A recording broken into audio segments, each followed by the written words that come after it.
Hey, it's Jacob Wheeler, and you are listening to Jigs and Bigs. Alrighty, guys. Bobby Roast Beef here with another episode of Jigs and Bigs, baby. And what an amazing show we've got on tap for you this week. We got Joe bringing us an insider's look at what happened at ICAST 2026, and it's going to be a good one. Plus, we've got Brian Bird of World Bass Enterprises, the organization that's holding the Champions Tournament in Nashville later this fall. Well, he's in the beef seat this week with some pretty wild updates and a way that you could compete with the top pro anglers in the country. Plus, let me ask you something. Have you ever scrolled through social media after getting your teeth kicked in on the water only to see giant bass, giant boats, and the latest electronics everywhere? Well, before you start thinking success can be bought, stick around, because this week's Just the Tip is all about escaping the comparison trap and remembering what really makes a great angler. We've got all that and a whole lot more, guys. You guys go ahead, get yourself something delicious to enjoy. We got more Jigs and Bigs coming up right after this.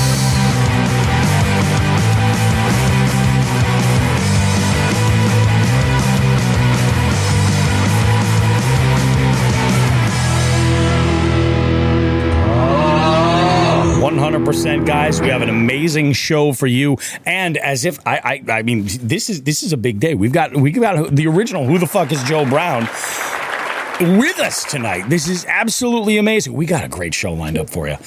Joe has so much information to share about his experience in Florida, and not all of it has to do with the dew point in the Everglades or wherever he's living right now.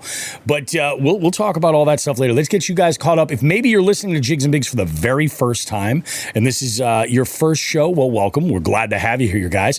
Well, what is Jigs and Bigs? We're a weekly fishing podcast. We're all about building up that community, supporting anglers of every type that's out there. So we are an accessible fishing show for everyone. If you're here to learn, we got you. If you're here to just kind of talk shop and figure out what's going on, we got you there too. But the big thing is that we're hopefully going to make you laugh a little bit and bring a little brightness to your day. We've got a lot of stuff going on here, but it's more than just the podcast. We're on social media, YouTube, Instagram, Facebook, TikTok, you name it. We've got great community-based content available for you. Plus, we also do some online tournaments as well. If you want to kind of gamify your fishing, the Jigs and Bigs Tournament Series is a great way to do it. Whether it's a team tournament on our monthly trail or the Slot Limit Series where you get to compete against the entire country, it's all going on over at Fishing Chaos. You can check that out. We've got information about that, and you're probably going to hear us mention some people as the show goes on, and those are our jig heads. Our jig heads are members of our Patreon, and they get access to the show as we're recording it as an exclusive live stream, plus a bunch of other benefits along the way as well. They're the real diehard fans, and we appreciate them more than they even realize. If you're interested in all that stuff, even Jigs and Bigs merch, you can visit jigsandbigs.com. Links for everything right there, plus some savings on gear that you need as well. Check out jigsandbigs.com. It's got it's ground zero for everything you need, Jigs and Bigs, and we hope you'll check that out. Also, remember that whatever podcast platform you're listening on, ratings and reviews help us out an absolute ton. If you can, just leave us an honest rating, and if you want to leave a review, if you have the opportunity, like on Apple Podcasts, go ahead and do that. It helps this show immensely. We cannot thank you enough. And you're also going to hear a couple of things coming up in the show that are bits of audio that come from our hotline. The Jigs and Bigs hotline, the number there is 413-324-8519. But whether you want to submit an FTG, you have a grievance, something crazy happened on the water, you want to give the proverbial finger to a person or a group of people, that's a place where you can do it. If you want to chime in and ask a question or ask us to follow up on something in the live well, you can do that there as well. Whether it's a shout out, anything else, go ahead, leave us a voicemail there or text us, and you'll hear some of those messages too in the live well at 413-324-8519. Now that I've wrapped all that up, I'm doing good, Joe. We're only 5 minutes in now. I'm usually a 7-minute intro kind of guy, which is, I'm okay with that now. I'm okay. How's things? How's things in Florida? Dude. Yeah? Things are great in Florida. It is hot. Yeah, I bet you it is. My God. Yeah. Have you ever been cremated before? Not yet. Because that's what it's I hear like. you get to do it once. That's what it's like. Yeah. Yeah, that's what it's like when you step outside here. I believe it. It's like just stepping into somebody's mouth. Dude, it's like somehow it gets like more humid and hot when the sun goes down. It makes no fucking sense. Yeah.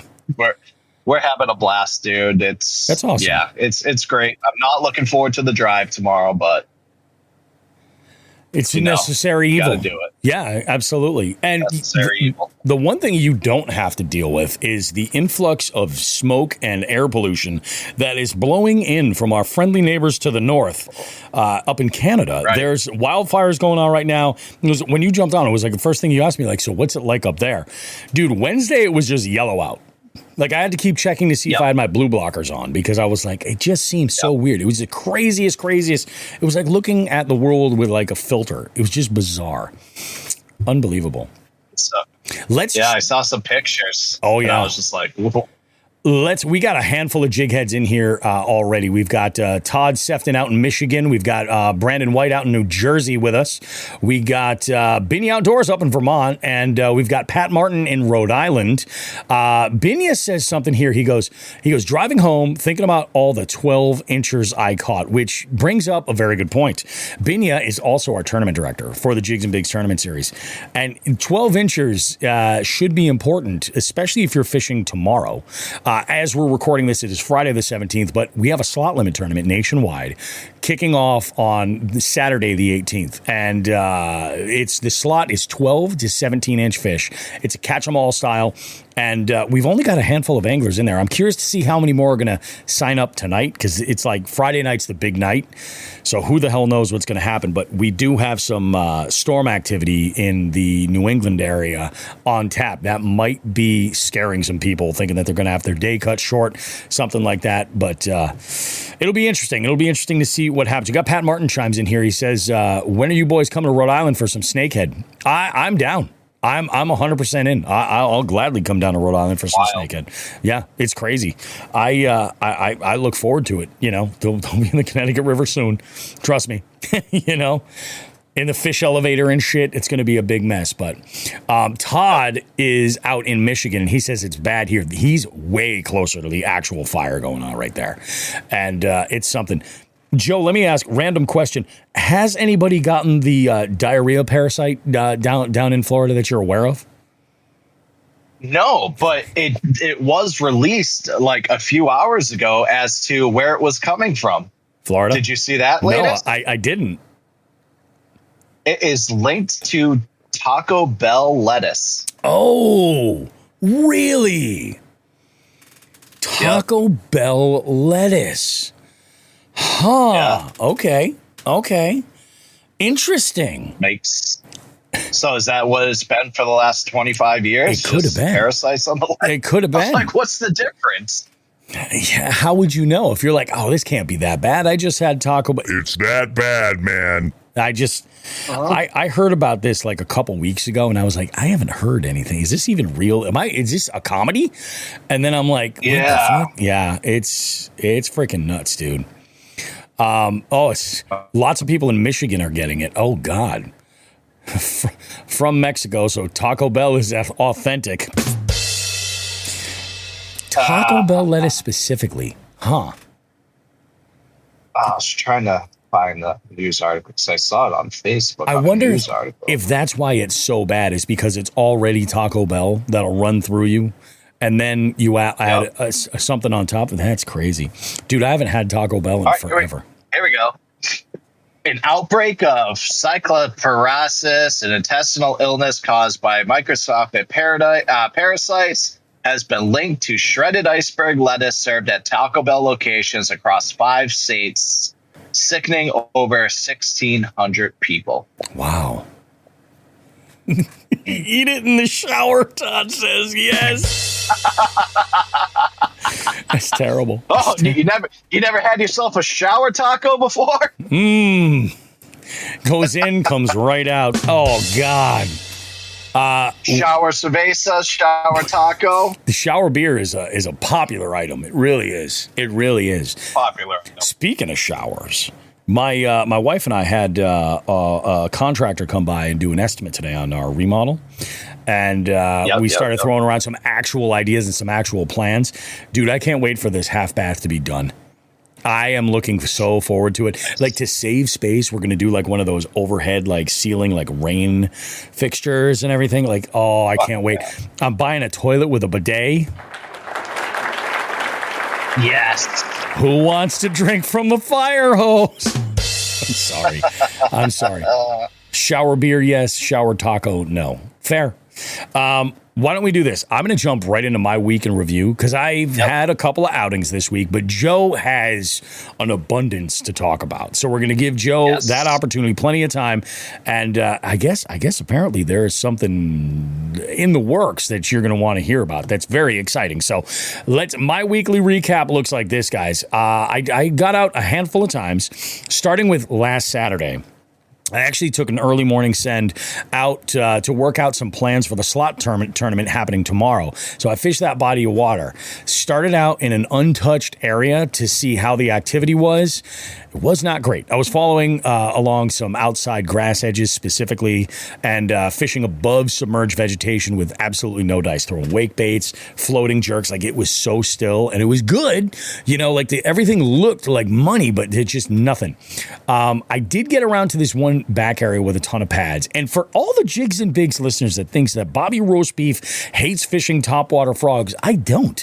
When the conditions call for them, I absolutely will pick up a frog and sling that sucker. And I fished this entire pad area. And actually, I fished it probably for about 20 minutes or half an hour before I finally got a blow up, and I missed on that single blow up.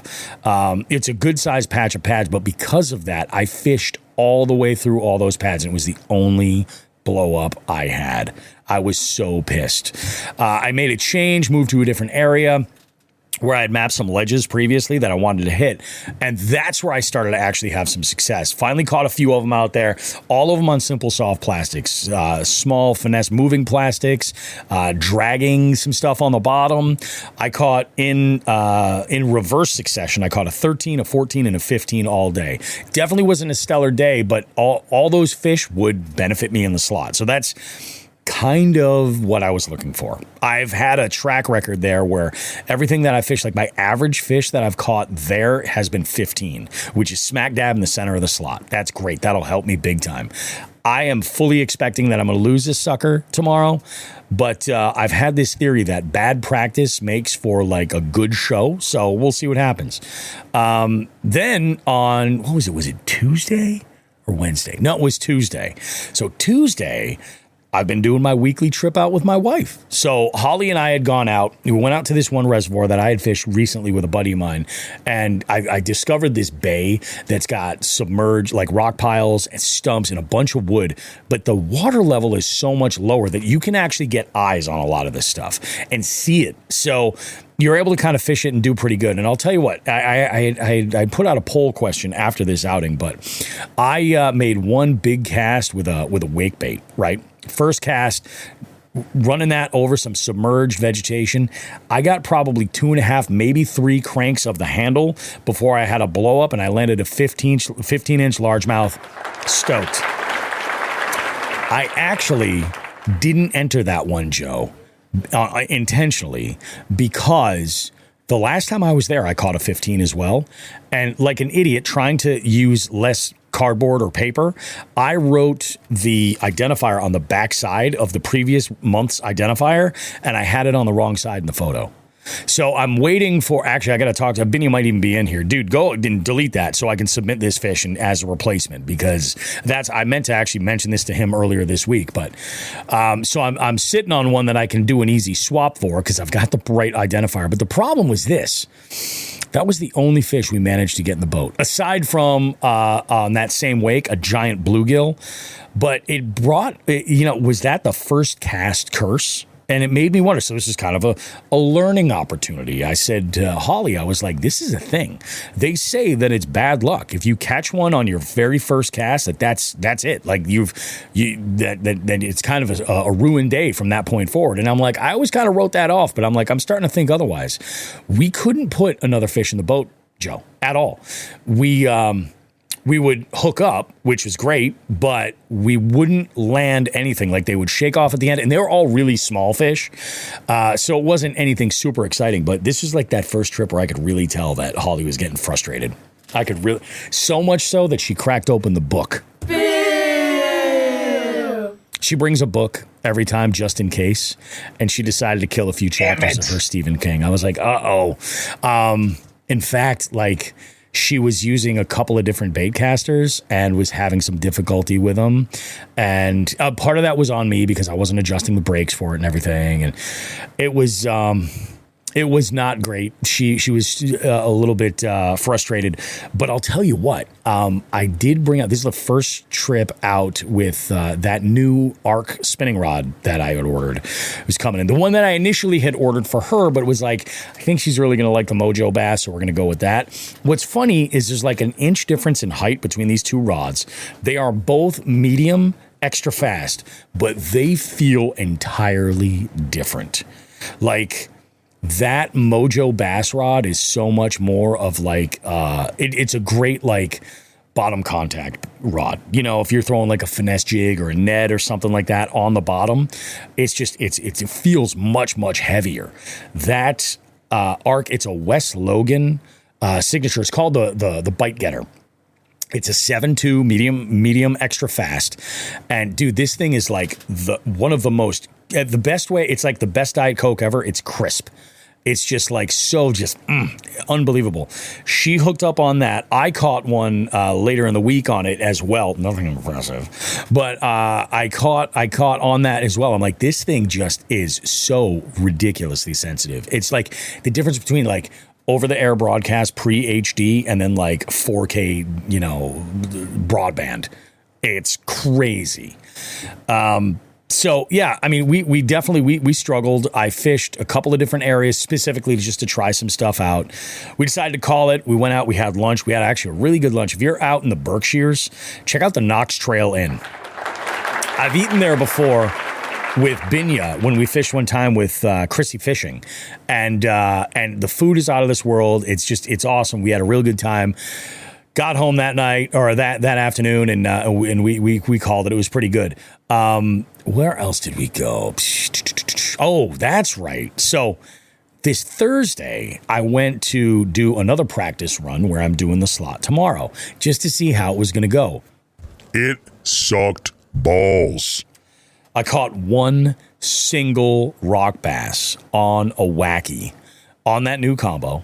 There were definitely a few bites on a bunch of presentations, but like no real commitment. In fact, as I was motoring out to the first spot I wanted to try, I was going by and I happened to look overhead and it was real shallow. It's only like 2.5 feet there.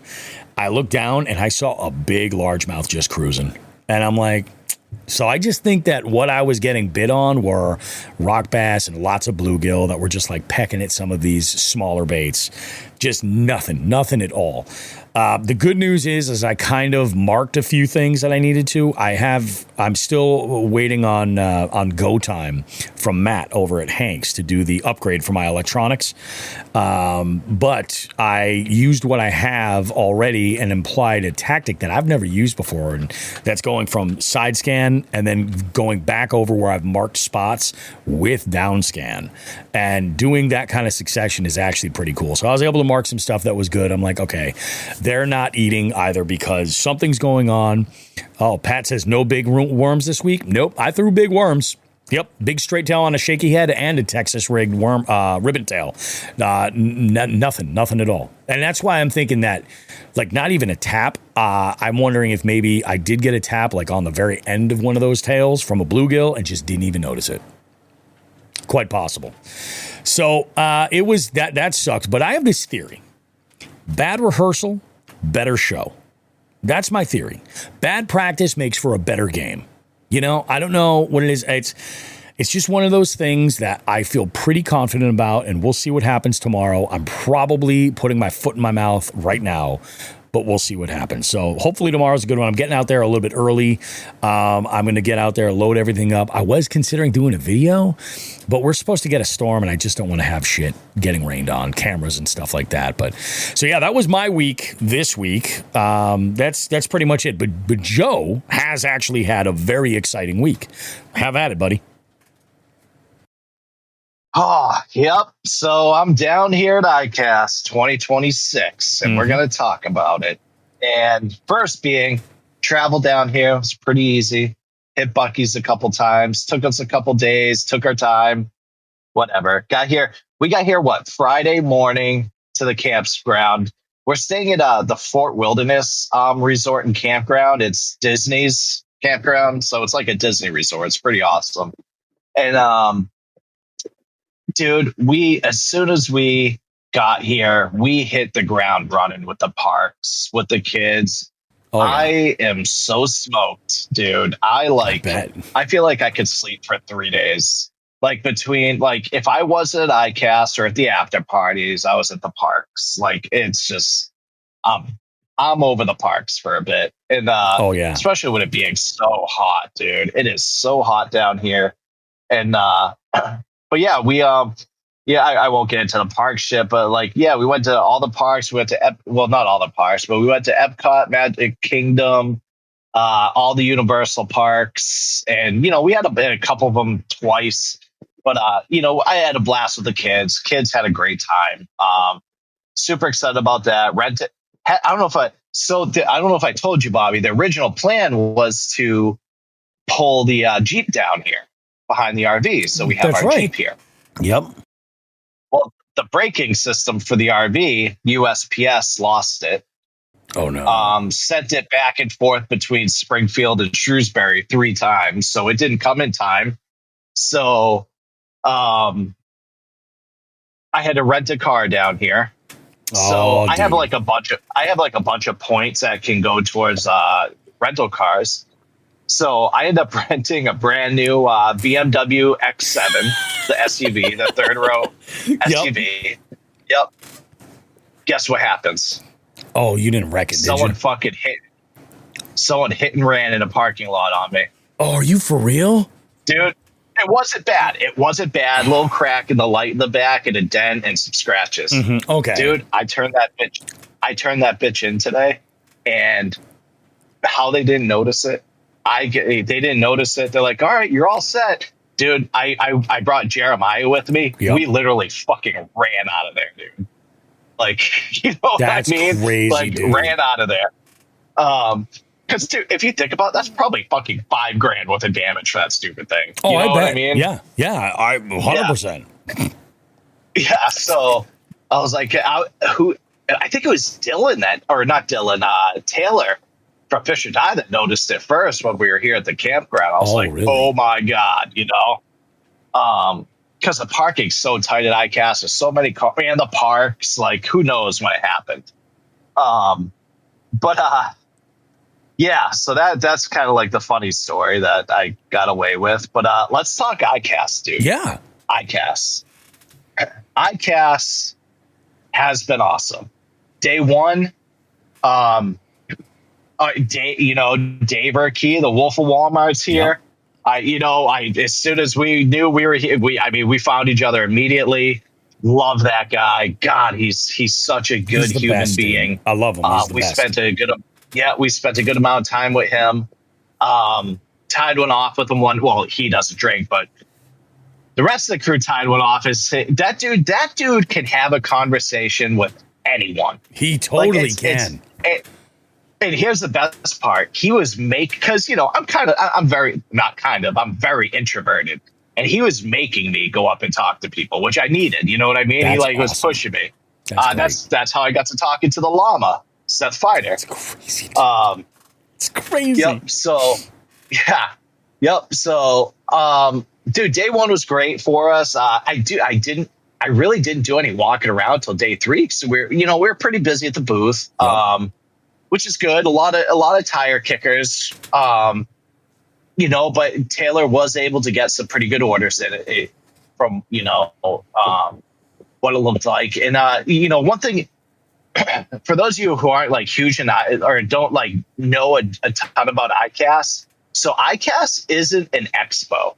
Nope. ICAST is a trade show. Yeah. So you have to be a you have to actually be in the fishing industry, and they check and do like a background check on that to ensure that you are to get in. And so, but what you have to understand is you can't actually you set up a display so people see your stuff, but you can't sell that stuff. You can do orders, like order writers and stuff with people, with new, with buyers from whether it's big companies, small companies, or whatever. But I just saw Dave's text. It's funny. We were just his ears must have been ringing. We were just talking about him. He's texting both of us in the group chat. I think he's watching in Patreon. I don't think he's actually in the YouTube, but yeah, I think he's watching in Patreon. Oh yeah. All right. So yeah. Where was? So that's the difference. You can't you have to be an actual someone in the industry. Yep. That is confirmed in the industry, and any Joe Schmo from the street can't come. Excuse me, can't come in. Like, they have security at all the doors because there's a lot of new products in there that haven't been released to the public yet. Oh yeah. So the new product showcase, all that stuff, you're not supposed to take photos of that stuff until it's released or the winners. So there's a ton of security in there. You can't, not everyone can get it. Yeah. So I just want to make that clear. So dude, one of the first things I go and look at, cause I never got my eyes on them before, was the Flux Jet kayak. Yeah. Yep. Dude, that thing is gnarly. Yeah, it's cool. Absolutely gnarly. And dude, it's the price point. That thing should be double the price of this. Yeah. You know what I mean? Insane, and, so much so that, one of the guys that was with us at Fish or Die went over and bought one today. Went in and put his order in for one. Yeah. Oh, that's awesome. And dude, I almost did it. I'm trying to talk Megan to get a couple of them. I got to see. I didn't ride it on the water, but I got to see it on the water. Yeah. The first day. So actually, the first day of ICAST is the on the water event. It's not inside the facility. It's where you see all the new kayaks. People can actually in the industry can come and get on them, test them. I got my eyes on the new Live Scope 2 that day. It's pretty gnarly. Really? It's pretty good. Okay. As well as the new Spy Pole. They're pretty good. Okay. The big thing is there's no more black box. It just plugs right into your unit. That's the big thing.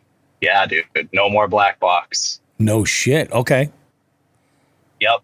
The Spy Pole. It's kind of like their version of what I have with the DD26, the live foot. Mm-hmm. But it's nice. It's clean. It's smooth. Yep. I got to get my hands on that, my 4 foot on that. There you go. Yeah. Yeah, but the Live Scope 2 is awesome. It's so clear out to so far. We were picking the pond that it's on. We were picking up toads on the bottom like nothing. It was, really? It was That's awesome. Sick. Yeah. But it was my favorite thing. And I'm going to talk about some products, but my favorite thing there was the Flux Jet. I'm not just saying this because of Dave. Yep. I want to make that perfectly clear. And I texted Bobby. Bobby can attest. I texted him, I think, the first day, and I was like, "Dude, this thing's insane." And what's cool about it, dude, is they don't market it as a tournament fishing kayak. No, they don't. Market it as a recreational kayak, like a recreational fishing kayak. Well, more customers. Yeah. And it is the simplicity. So they took it. I'm not a mechanic by no means. Bobby and I have talked about this a million times, dude. the simplicity. He took this motor apart in front of us to show us the simplicity of this thing. Like, one of the guys I was with from Fish or Die asked, like, what's the like the service like? And they're like, we don't really have a service because it is so easy to do anything with it. Yeah. Like anyone that even just owns a screwdriver can do it. Like that's crazy. Like 4 parts of the whole thing. Yeah. That's awesome. And it's just, dude, 3 inches of water. You get it's a jet boat, dude. It's a small That's exactly it, man. You're great in grass. You can do so much that you can do with that. And FluxJet did influence, because this year there was a lot of that, like motorized solo watercraft. I think it's Jeff and Paul from Aggressively Average Anglers. That on the water day, they dropped a video trying out, like, there's an SUP, there's a different brand of kayak. So I mean, and that's any industry that happens. You're going to see things. There's the flag, the flagship that comes out and kind of like sets a standard, and then that right there, that competition makes really great products. Although I have a feeling FluxJet is probably leading. And spoiler alert with the Aggressively Average Anglers, their personal FluxJet was one of the display boats that they ordered in the in ICAST. Yep. Nice. It's got some signage on there, decals on there for them. But dude, that I actually might get, even not just for fishing, but just to have it and like explore some rivers and shit. Yeah. I'm really thinking about getting a couple of them. And dude, so they come fully wired, fully rigged. The only thing that you got to put in is obviously you would have to put a fish finder, but it's ready for that. Yep. And you got to put in the battery. $3,500, dude. It's that $3,500 with motor. Like, that's crazy, dude. It's insane. And it's a quality hull. Like, that's what I keep hearing from people. That like, this hull is not, it's not like it's mailed in. That's very cool. Very cool. It reminds me a lot of my Icon hull, to where it's not like a standard like bass fishing hull. Okay. Like you can tell that they put a little bit more effort like into the Icon hull. Yep. That's what the FluxJet reminds me of. All right. Huh.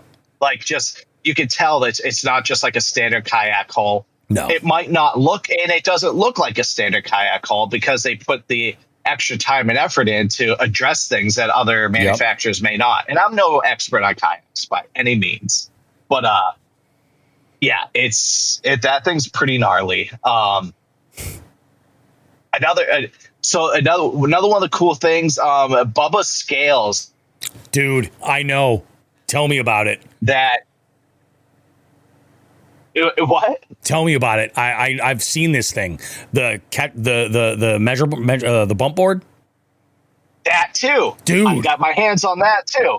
I need one. Yep, dude.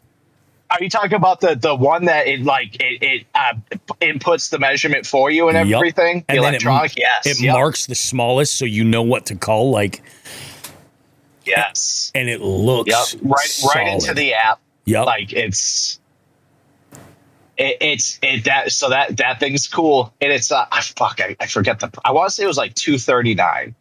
I want to say it was MSRP around like $200, something like that. Yeah, I have it. I took pictures of it. Nice. But they came up with a tripod. So you know how you have so many fucking.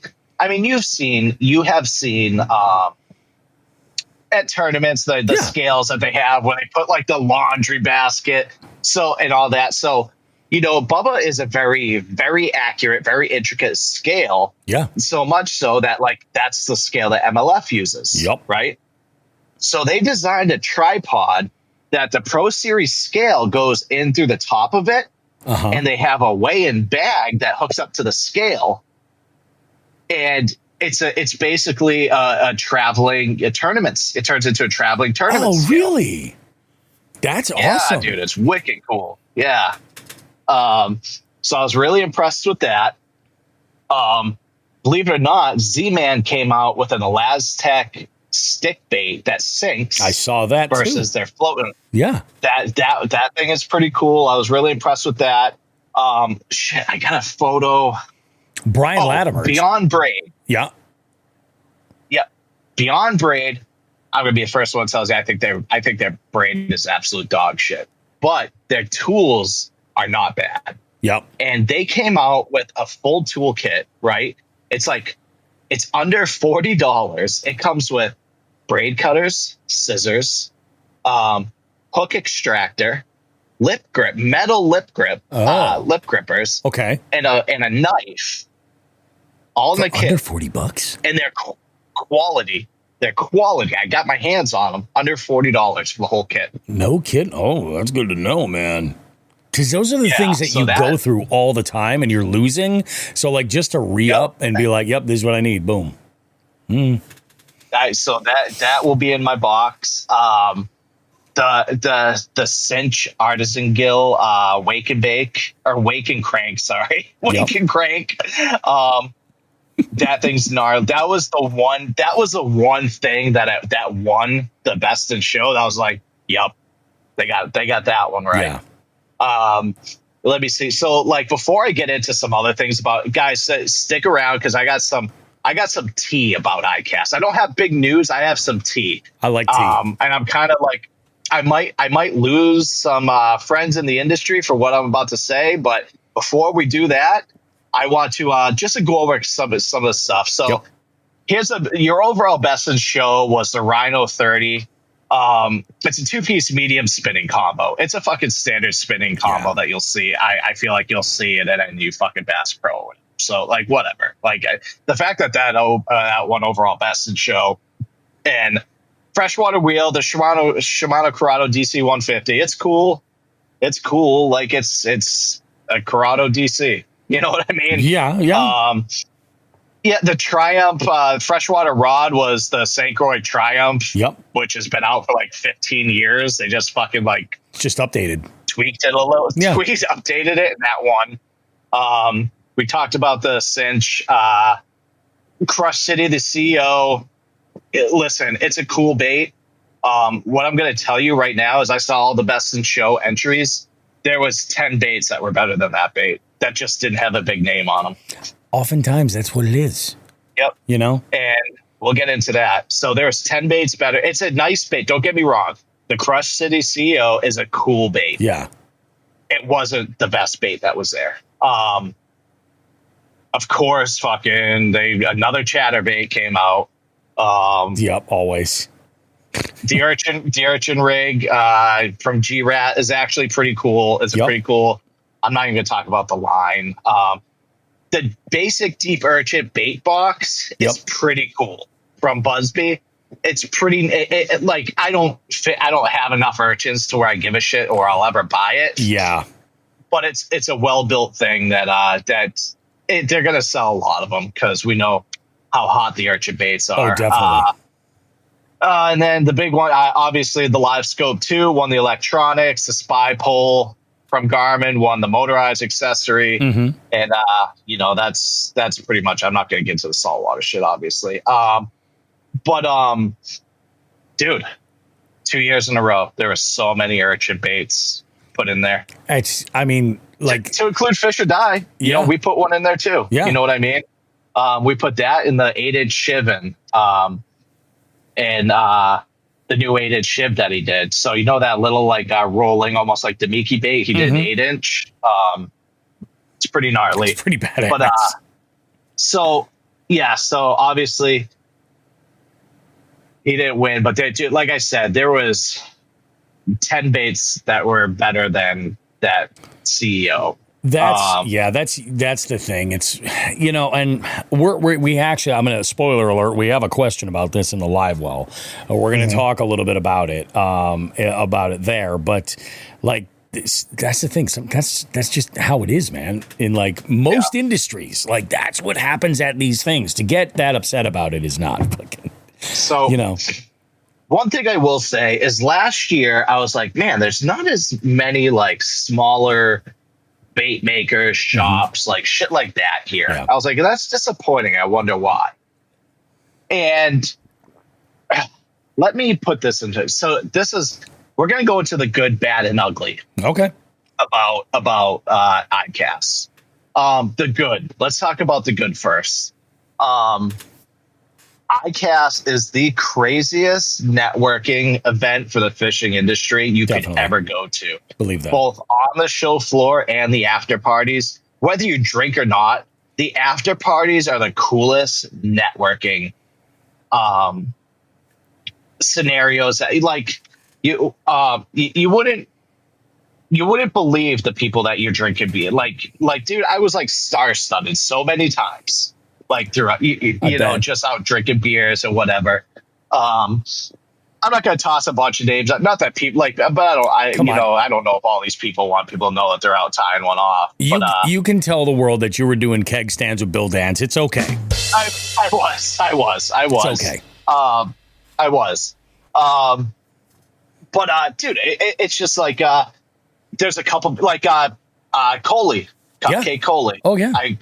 We had some drinks with her. We met up with her. That's one of the original Hoodlums. Oh, absolutely. Yep. Some quite a few. The Nut Brothers. Saw the Nut Brothers a couple times. They weren't out partying. They're not of age. That's wild to me. Yeah. That's wild to me. Dude, the networking and just the environment is just so much more fun. Yeah. Even on the show floor than an expo. Like everyone's like playing jokes on each other the whole day. Like it's so fucking cool, man. And but like I said, I'm going to get into some ugly stuff, and I'm actually going to do a YouTube video on this. Like, that's how strongly I feel about this. Yeah. I already have it all planned out, but I want the people who listen to this show to hear it first. ICAST purposely pushes out the smaller companies, and I'm going to tell you why I feel this way. Okay. So it's $1,500 for a booth. Yeah. The smallest booth. Yep. Not terrible. Not terrible. But here's where it gets a little squirrely.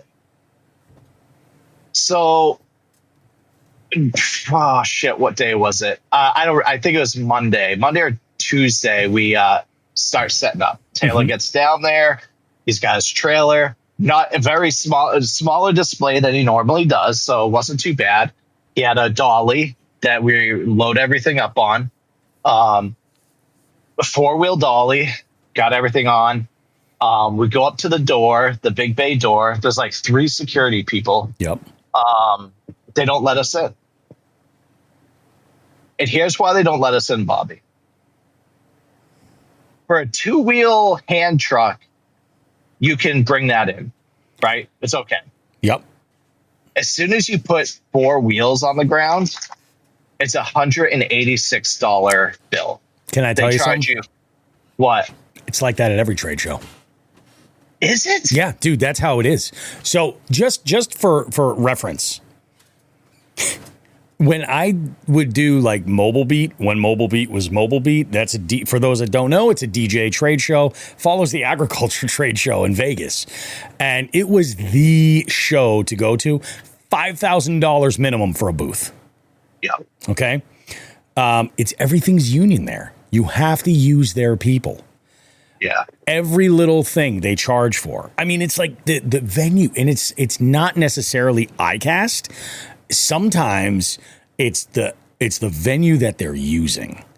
And that's the problem. It's like the shit's not free. So like I'm going to go ahead. Like I've had conversations with people in the past about expos locally. I'm not going to throw anybody under the bus or anything like that. But I've had conversations about people from the industry of like, I make a product, I make baits, I have something, I should be at this expo, I should be at this event. But then you have the organizer organizing this event, and it's a business. You know what I mean? Like, it's not like this is a public place. So it costs so much money to book that space that there's a value for every single 10 by 10 booth, or however they change it up. And on top of that, oftentimes the venue that they're using has their own personnel. So they'll set things up and they're like, so when you're like, oh, I need electricity at my booth, it's not Mr. iCast or Mr. MobileBeat that's going and handling this. It's one of their engineering people. So they've got them on the payroll. So every little detail, it's just like when was the last time you went to a professional fucking hockey game and had a free fucking beer? It's never happened. Sure. You know what I mean? It's the same thing. You know, so I don't know if it's that they're intentionally pushing away, but like, let's be honest.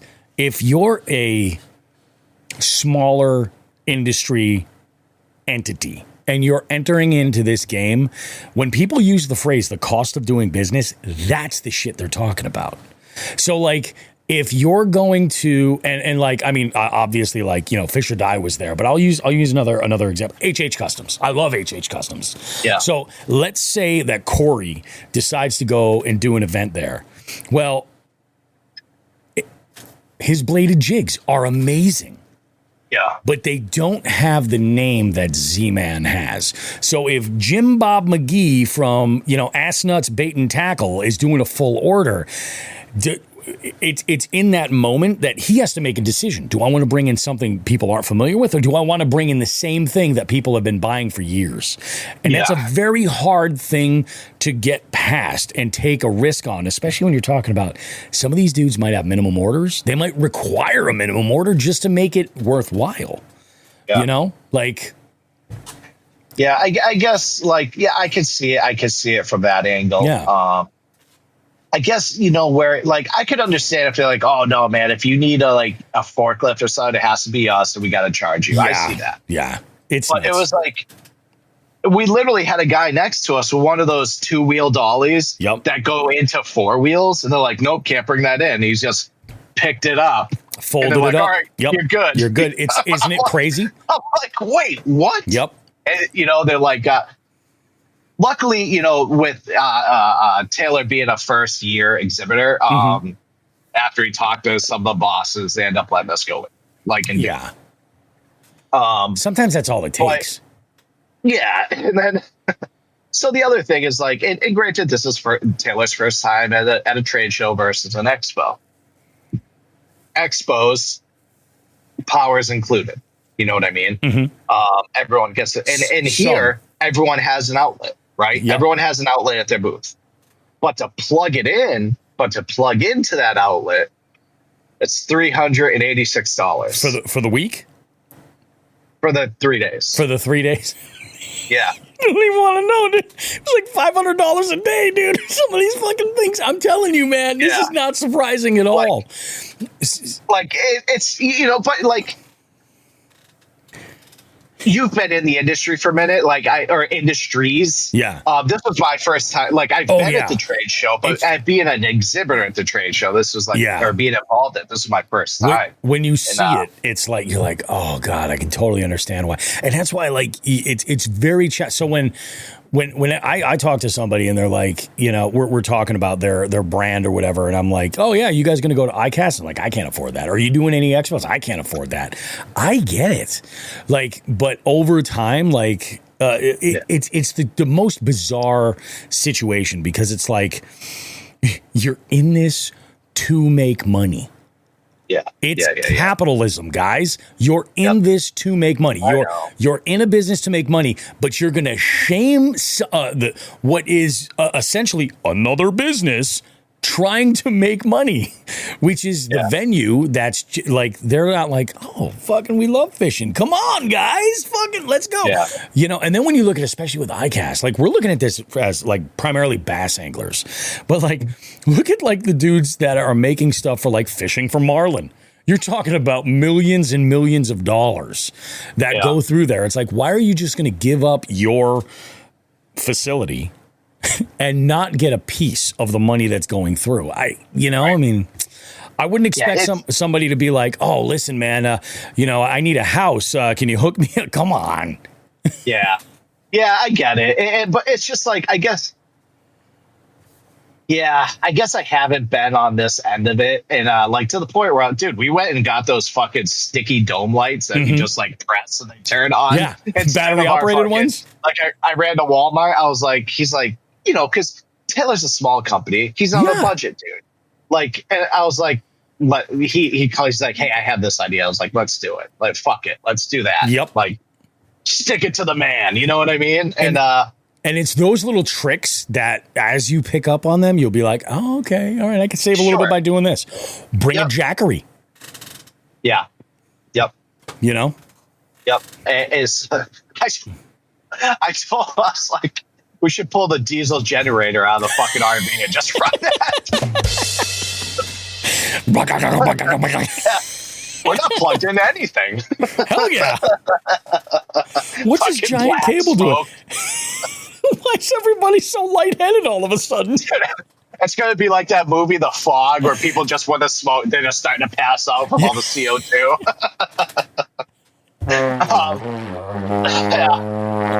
Oh, God.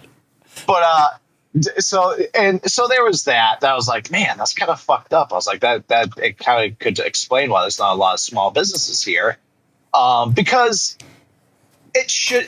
yes, obviously you have your big, huge companies that are going to pay hundreds of thousands of dollars to be at this show. Yep.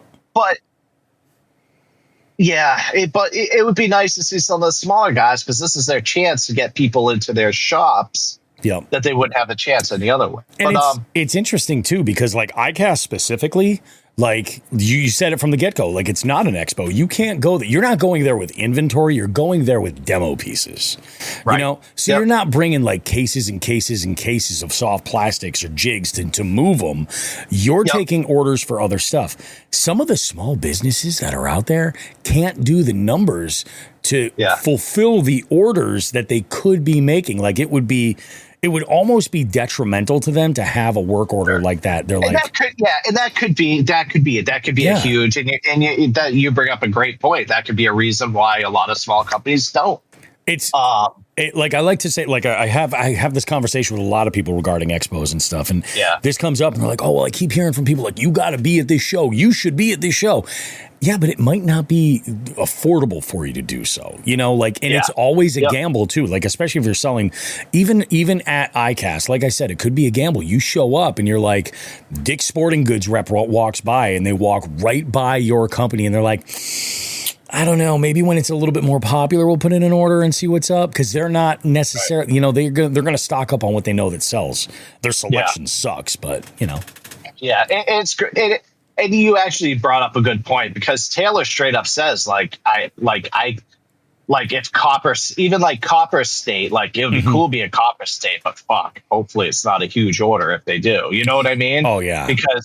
But you know, the orders that he did get were from, you know, not I mean, kind of mom and pop shops, but a little bit on the bigger side. They did pretty good size, you know, good orders. So he did get some orders in. It was paid for. You know what I mean? Yeah, like the booth got paid for. That's awesome. Sometimes that's the best you can hope for, you know? Yep. And Taylor always kind of had in his mind that this was going to be a one and done for him, just to kind of experience it. Yeah. And I guess the other thing that you and I talked offline about a little bit, or I talked about just now, is it's very obvious that the new product showcase winners are those who spend more money. Well, you know, it's very obviously rigged, because, you know, like I said, there was some and I'm not even talking Fisher Dye, I'm talking other companies I never heard of. There was some baits that were far more superior in my eyes. I have pictures of them all. I can't remember some of the names, because I'm like, I need to get some of these. Yeah. Like 100%. Like, that Crush City CEO is cool, but this was way fucking cooler, and I need to get my hands on it. It was obviously a much more thought out design and bait. Yep. Some of them merchant style, some of them not. So that's like the bad and ugly part of it. But outside of that, dude, I will be at ICAST every year that I can go. I absolutely love it. Was this your first year? I thought you've done this before. I went last year. Yeah, I thought so. With Taylor? Yeah, but we weren't exhibitors then. We were kind of gotcha. We were down there with Missile Baits primarily because of the shredder collab. Yep. Okay, that makes sense. Yep. I was wondering because you were like, "Oh, this is like the the one and done." For I was like, I thought you were down there with Fish or Die before. Okay, that makes sense. We went last year. It was just kind of like scoping it out, kind of, so to say. ICAST is absolutely. If you guys ever get the chance to go. Yeah. With someone, like whether it's you work with a company or whatever, do it. Yeah. 100% do it. If it not for the networking alone. But yeah, dude, it was a blast.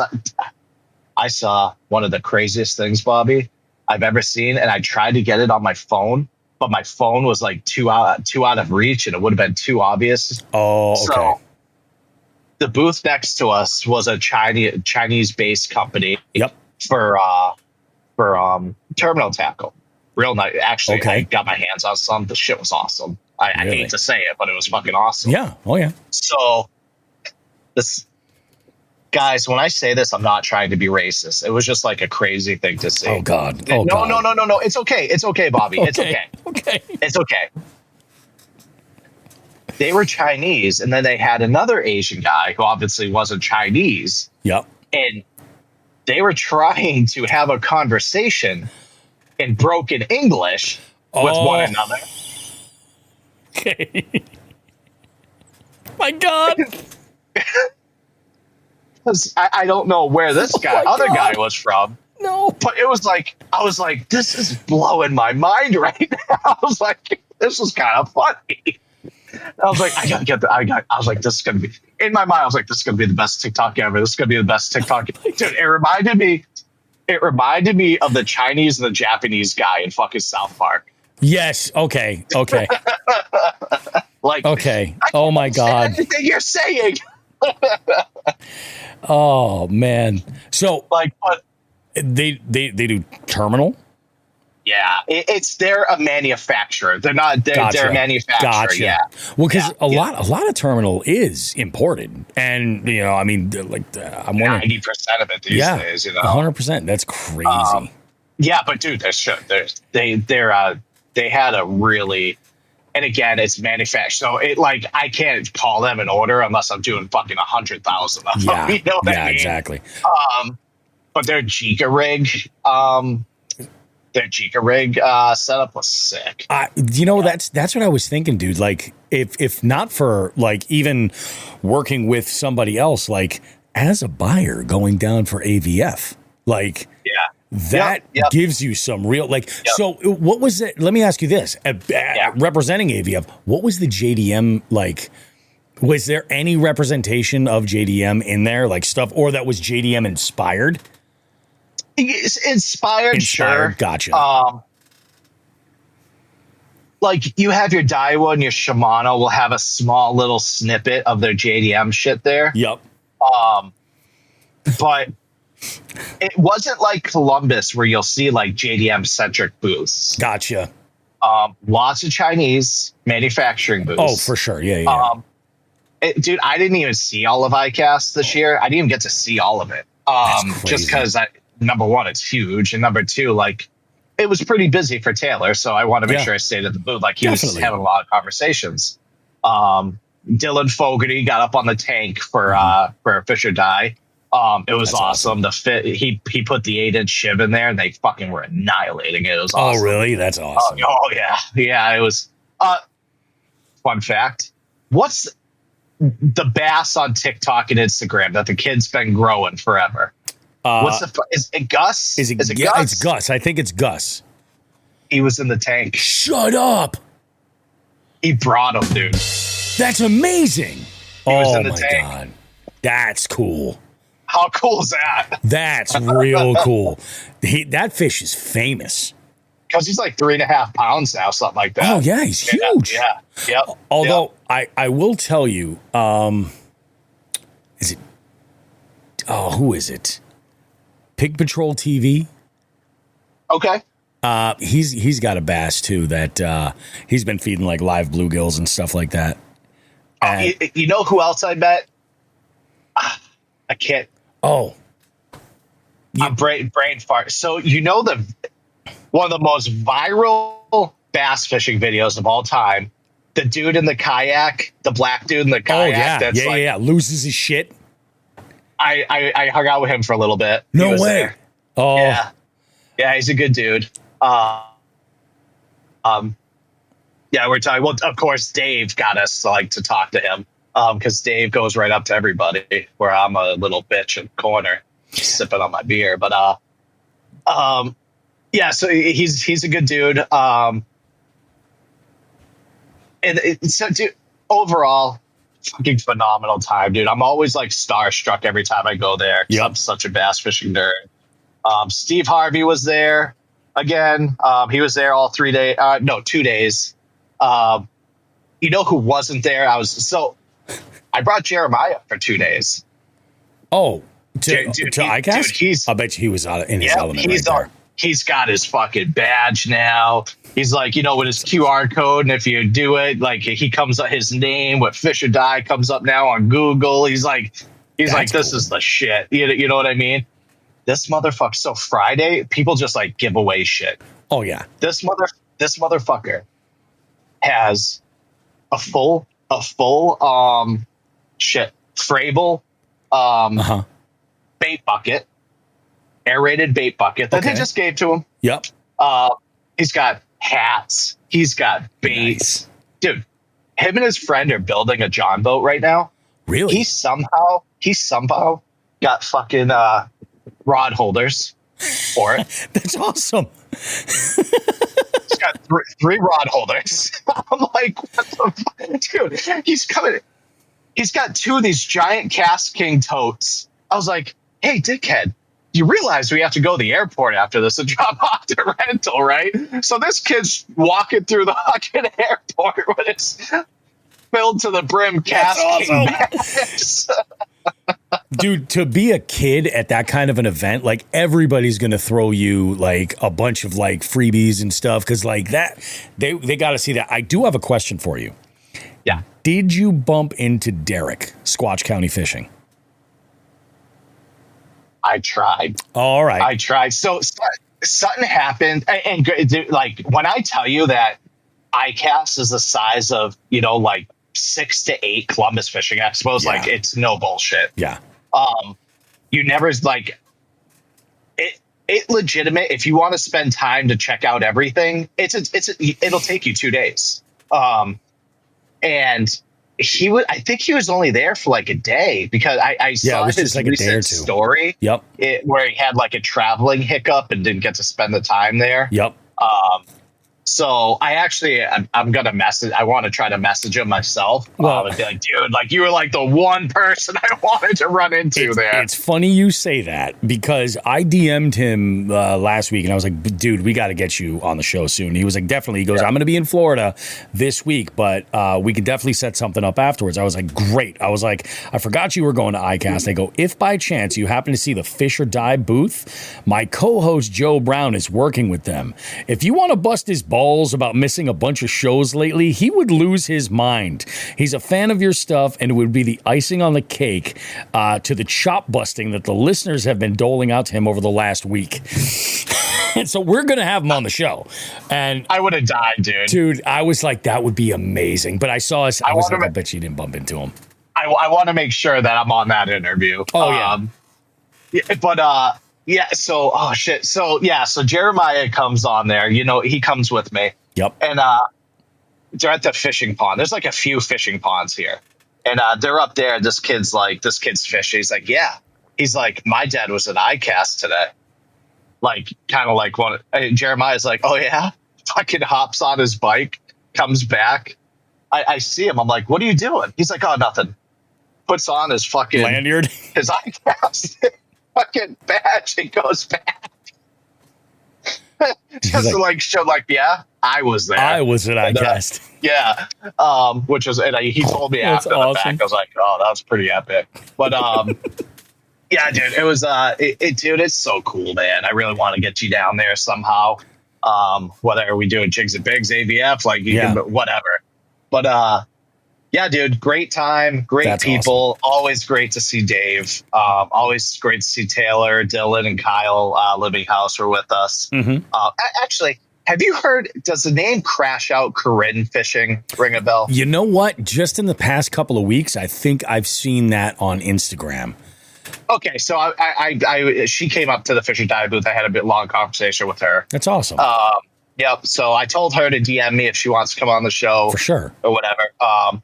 So yeah, it was, so that was a lot. That was kind of a new thing this year that I didn't see last year. I didn't notice there was badges specifically for media content creators. Oh yeah. I didn't notice that last year. This year, so there's a lot of like, and I don't know what the requirement for followers, because there's a requirement for followers. Oh yeah, you have to have an audience of however much, and yeah, exactly. I don't know what it is, but so a ton of content creators. Hood Fishing was there. I don't know if you ever see that. Oh yeah, dude. He's fucking awesome. Yeah. So he was there. So a lot of those names, but yeah, dude, just a blast. And it's cool seeing all the big names, the Wheelers, the Drew Gills, the Ikes up on the tank. That's so cool. Roland Martin, Bill Dance, they're all there. All the legends. Steve Harvey. You know who else was there? Oh, Bro Nick. Yeah, dude, he was there. I think there's video of him with Johnny Morris. Oh, no shit. Yeah, I think, if I'm not imagining it, but that's awesome. Yeah. It's cool, man. Welcome back to Tactical Bass, and those guys are, who I didn't see? Who? I didn't see Andrew at all. You didn't see Andrew Hayes, really? No. Really? I didn't see him once. I know. Well, he goes down, I think, on like Tuesday usually. Yeah. And he's only there for like a couple of days. But yeah, dude, he's got like a doozy of an episode planned. His iCast episodes are always super, super like jam packed with information. So, but I know since he like did the classic and everything, I know he kind of gets pulled in directions now versus going and doing his own thing. Yep, collecting everything. So I'm sure that had a lot to do with it. And yeah, man, that is iCast in a nutshell. Guys, if you have any questions on iCast that I might have missed, go ahead and hit us in here, or shoot me a DM, text, whatever. Hit the hotline. And, hotline. Yeah. Send it to the hotline. Because I'm like scatterbrained trying to think of everything. We'd be here for 6 hours if I told you everything from all 3 days. So, Mark chimes in. He goes, "I'm going next year." Hell yeah, fucking A. Yeah, I think I probably will go like next year. But I think that what we were talking about before we started recording is exactly the spin. Yeah, it's exactly the spin. You know what I mean? We'll kind of be the TMZ. Yeah. Down there. Yep. Right in the fucking gutter where we belong. God damn it. It'll be great. Oh, it'll be so good. Yeah, dude, it is a whole thing. That is awesome. From what I understand, and this is a message that came through, so you kind of knew that this was coming. But dude, you bailed on dinner with Ken Duke? Motherfucker. It was number one. I was fucking hungover all day yesterday. I had a feeling. Yeah. And then the kids, we promised the kids to go to the park one more time. Yep. So we went to the park one last time. And we had a blast. But yes, I bailed on dinner with Ken Duke. And I'm an asshole. There will be other opportunities, I'm sure. I am sure. I would love to chat with Ken Duke over like a steak and like a bottle of wine and just fucking because that man has some fucking information and has seen some shit. Unbelievable. Yeah. Yep. That's fucking awesome though, dude. Nice. Dude, well, it sounds awesome. I think, we're going to be talking more iCast definitely in the live well, because we've had some questions come in regarding it. So there's lots of info for you guys to kind of get caught up with and everything. So don't go too far. But before we go to our break, Joe, does that wrap up your week? That's it, dude. That's it. Hitting the road tomorrow. Wish us luck. It'll be fun. You're going to do great. Let's go ahead. We're going to hear from Binya regarding the latest Derb update right here.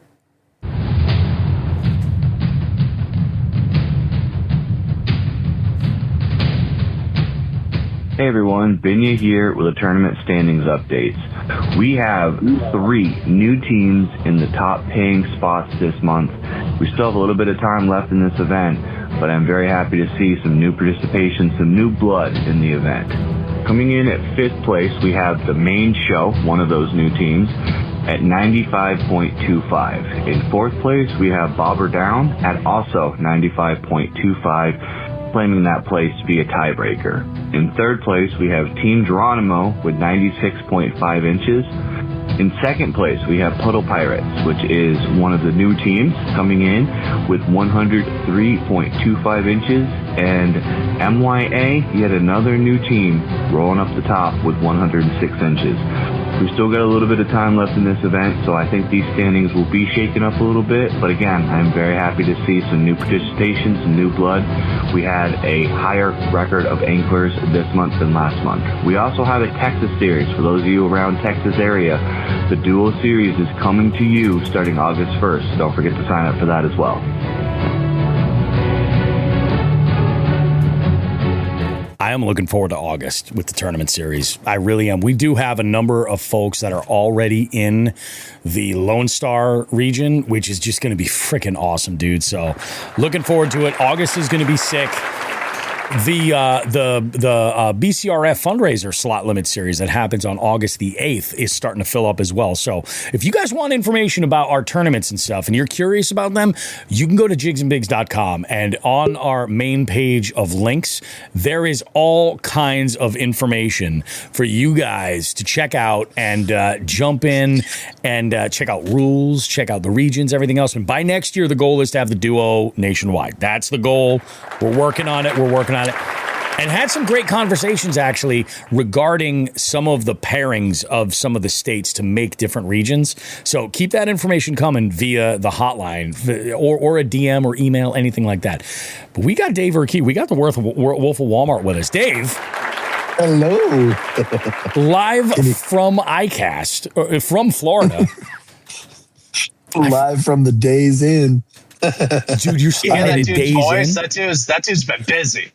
Yeah. Dude, I've been talking a lot. Dude, you can hear it in your voice. Like all the content, I'm like, he has been going nonstop. I can hear it. It's a lot. Mm-hmm. Tea and honey. Oh, dude. Yep.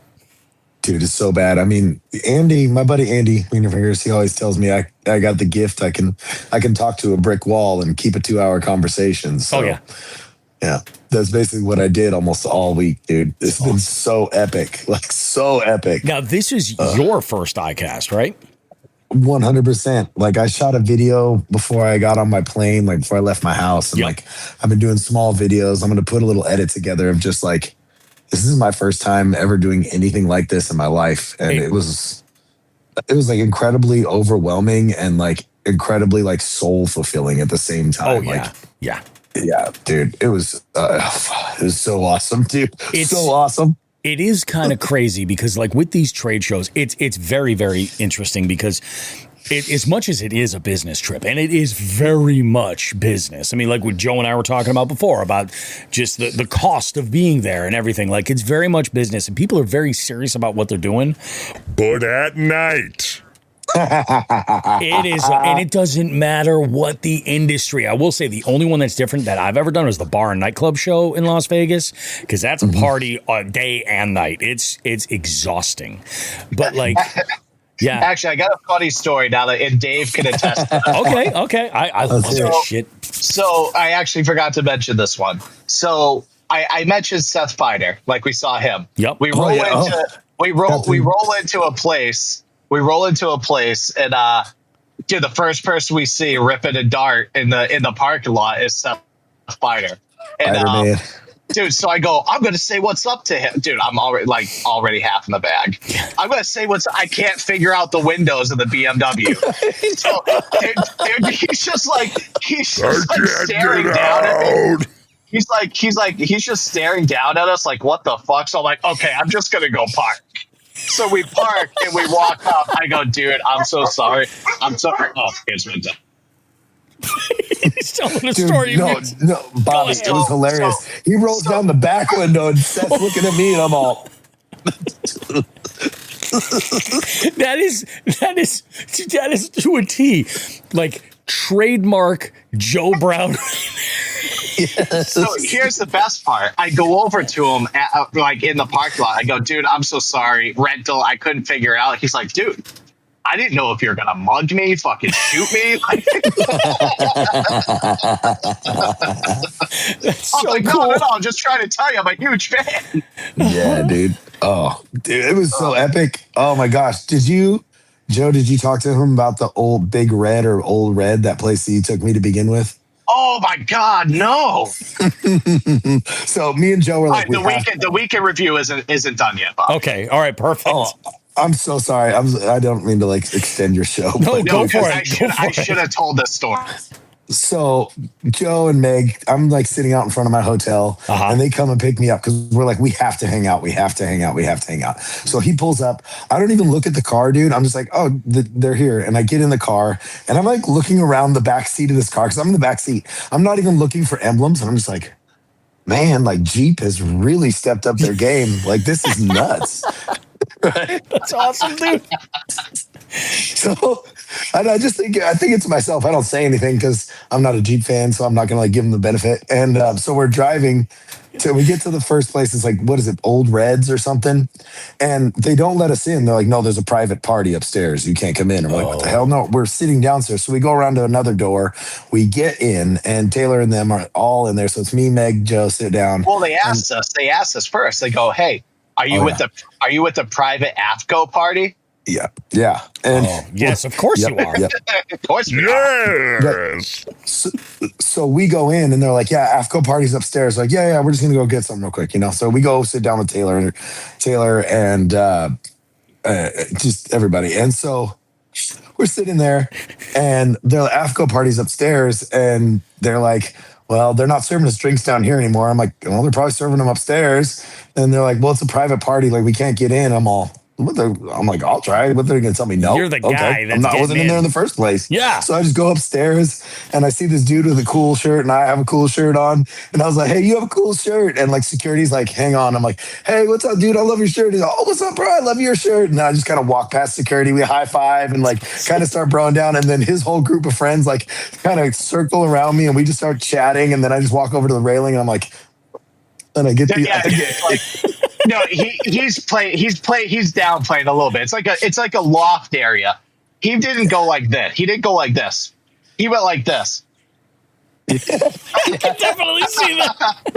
Full thumbs up, dude. Full thumbs up. Smile ear to ear. Oh, that's awesome.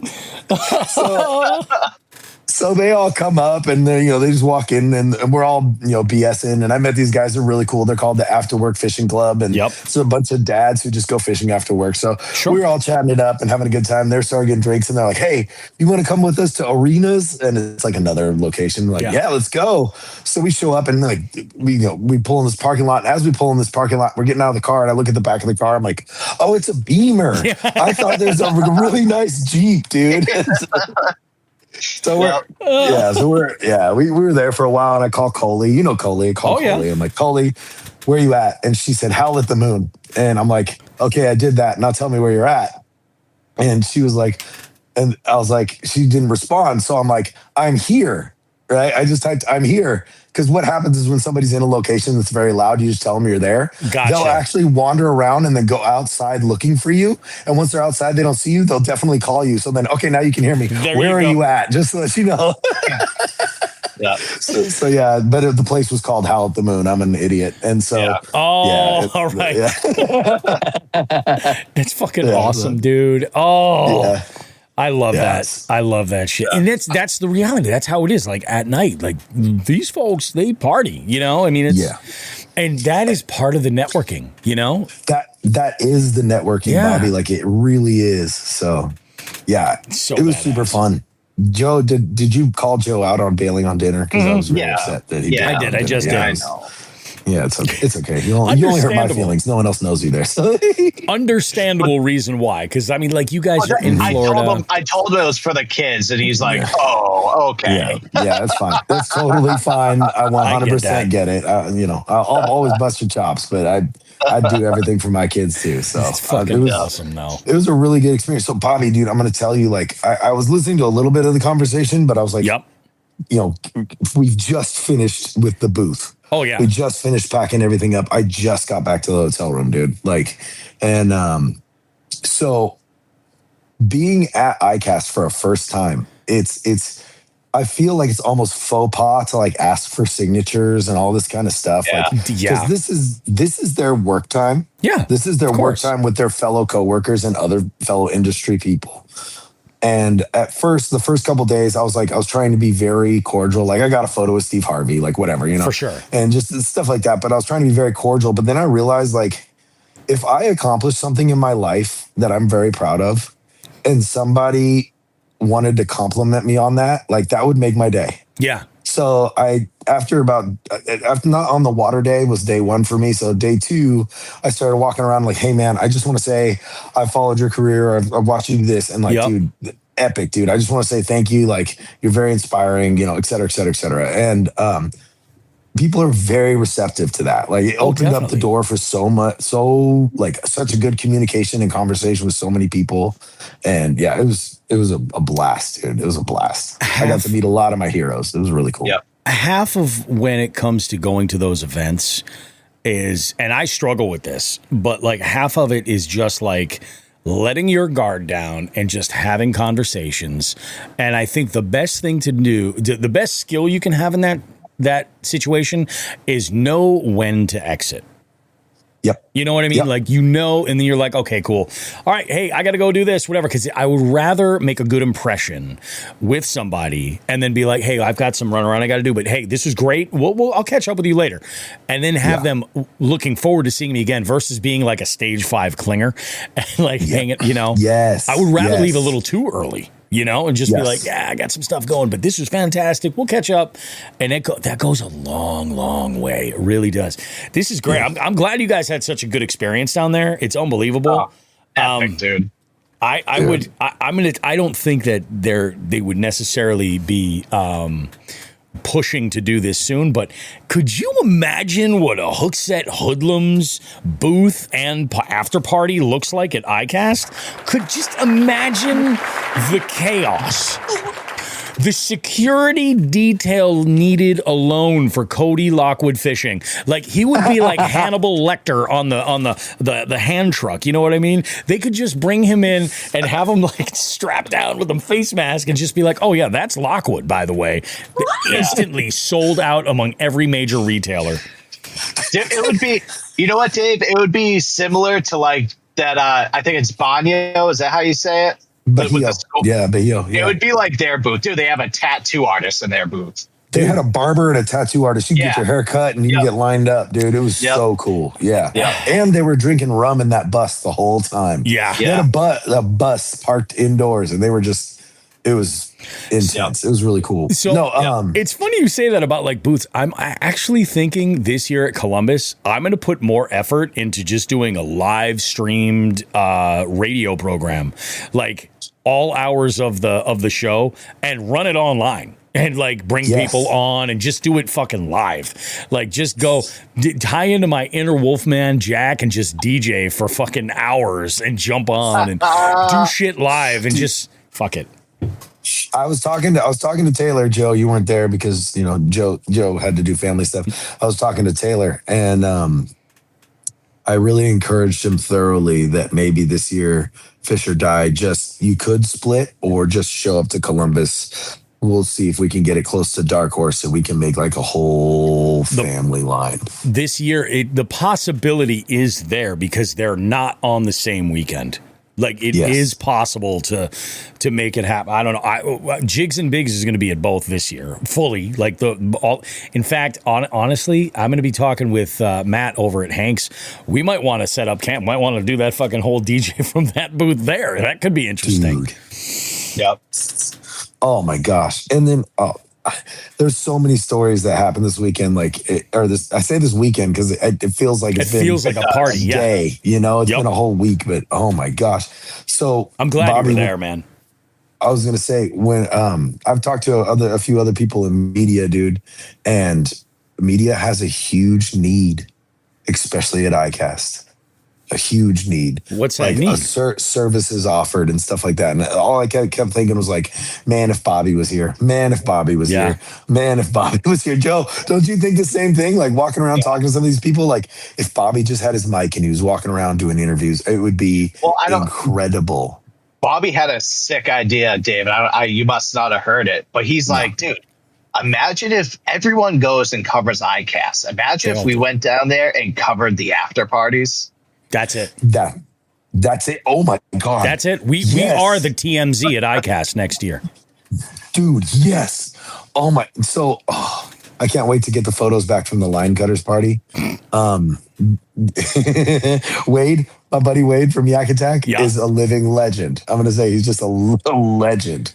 But if you were there, Bobby, and you were covering it like TMZ, you would go viral, bro. Like it would be absolute virality. I probably fucked up as I do often. I've probably said too much in a public forum that people are going to hear. Somebody's going to try and oust this. But nobody's got this voice. No, dude, no. Yeah. I'll get behind the camera. We'll swap off, dude, and we'll just be at the after parties and just be like, and just start grabbing the elite anglers or the big guys for the companies and just be like, how you feeling right now? You know, what are some of the highlights that you're excited about here? No bullshit. Maybe after they've had a couple and they're just like, oh, fuck that. They got an bait of the year last year. Fuck. You know, and just let them go. Unscripted, unfiltered. Yes. Dude, if he was with us, imagine if we did that the night we went to Hell at the Moon, Joe. Oh my God, dude. Yeah. Oh, did Joe tell you that he went up to somebody on his own and talked to them? It was incredible. I was so proud of him. Who was he went up to Seth Fighter all on his own and he's like, yo, what's up, dude? Like, yeah, dude. It was really cool, bro. Dave made me. I figured that would have to be like a warm handoff, like oh hey Joe, this is Seth, this is Joe, and then you just walk and watch them like share a Newport. No, dude, we were like 40 feet away, and he's like, "Get your fucking ass over there! Come talk to him right now." But that's why Dave is amazing, because like he sees these opportunities that some of us might miss, and it's just like, "What are you doing? Go do this." And I'm like, "Okay, you know." Dude, yeah. It's like I'm like I like have the fear of being shut down, but he was just like, I was like, dude, like, I talked to him and Dave told me I brought up like his Champlain win. Remember when everyone was fishing for smallies and he did it on the largemouth and he didn't win, but he was yes he did. Oh, well, anyway, he won. Yeah.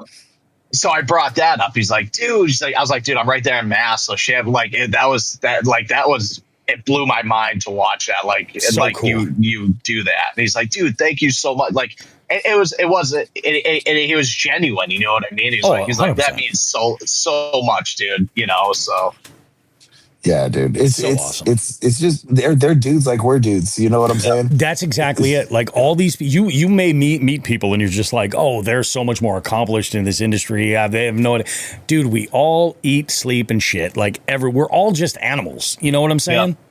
Yeah. Like we're all the same. Well, I mean, there are some that are pretty fucking cool, but you know what I mean? Right. Well, some of us are a little bit on we can't all be Andrew side. Hayes is what I'm getting at. That's what I'm getting at. We can't all be Andrew. Yeah. Well, okay, I tell you what. Or Bailey. Bobby, to be perfectly transparent, I was talking to Joey, so I'm going to record the show tonight. I was like, oh, in the RV? He's like, yeah. I'm like, dude, say less. I'm going to order up some little people, exotic dancers, and we're going to have them dancing in the background, throwing baloney at them, and like, they're just having to be going. So when you log in, Joe's just in the middle of some ridiculousness in the background. That's amazing. That's kind of what this whole week has been, bro. It's been like that. Seriously, I think next summer that might be the move. Yeah, most definitely. Well, This needs to start gotta becoming a yearly thing. Put I it don't on know the how I'm gonna I'll pull put it on the off. calendar right now. I think that's a Yeah. good idea. Damn, dude. What a fucking Dude, I was gonna say, I'm sorry, I didn't mean to interrupt, but I was it's gonna all say, good. Bobby, I did get to like meet a couple of my like idols, or like not idols, but like I got to hang out with Ken Duke, and he ushered me around ICAST and like introduced me to so many people. Like it was insane. I've never been treated so well. He's such a good host. So That's awesome, dude. That's really awesome. That's so cool because like especially when you talk about like it's one thing to be like a podcaster like we are, but like, you know, Ken is also a podcaster, but he's got so much more of a, well, you've had him on your show. You've had conversations with him. Like that's really cool, you know? Yeah, I'm stoked you were there, man. That's one thing I think ICAST needed was the Wolf of Walmart, like full on. And I mean, Ken Duke literally, or no, Ken Duke didn't say that. You're telling me someone else big name said that. Like, no, you have to be here next year. Yeah, so Bobby, off camera, I'll talk to you about quite a few good experiences that I got to have. But I think I'm going to be trying to show up more regularly. Dude, hell and yeah, I don't know dude. what type of position I'll hold because, I mean, I was so grateful that Jason over at FluxJet brought me in as like the media guy and then took me to ICAST. Like they covered everything. I'm blessed, you know, but I think it's going to be starting to become more of a regular thing, period. That's awesome, dude. I'm stoked for you. That is badass right there. Yeah. Fuck. That's great, dude. What a cool thing about ICAST, Bobby, is, you know, we talk a lot about, you know, the younger generation and the modernization of fishing. Yep.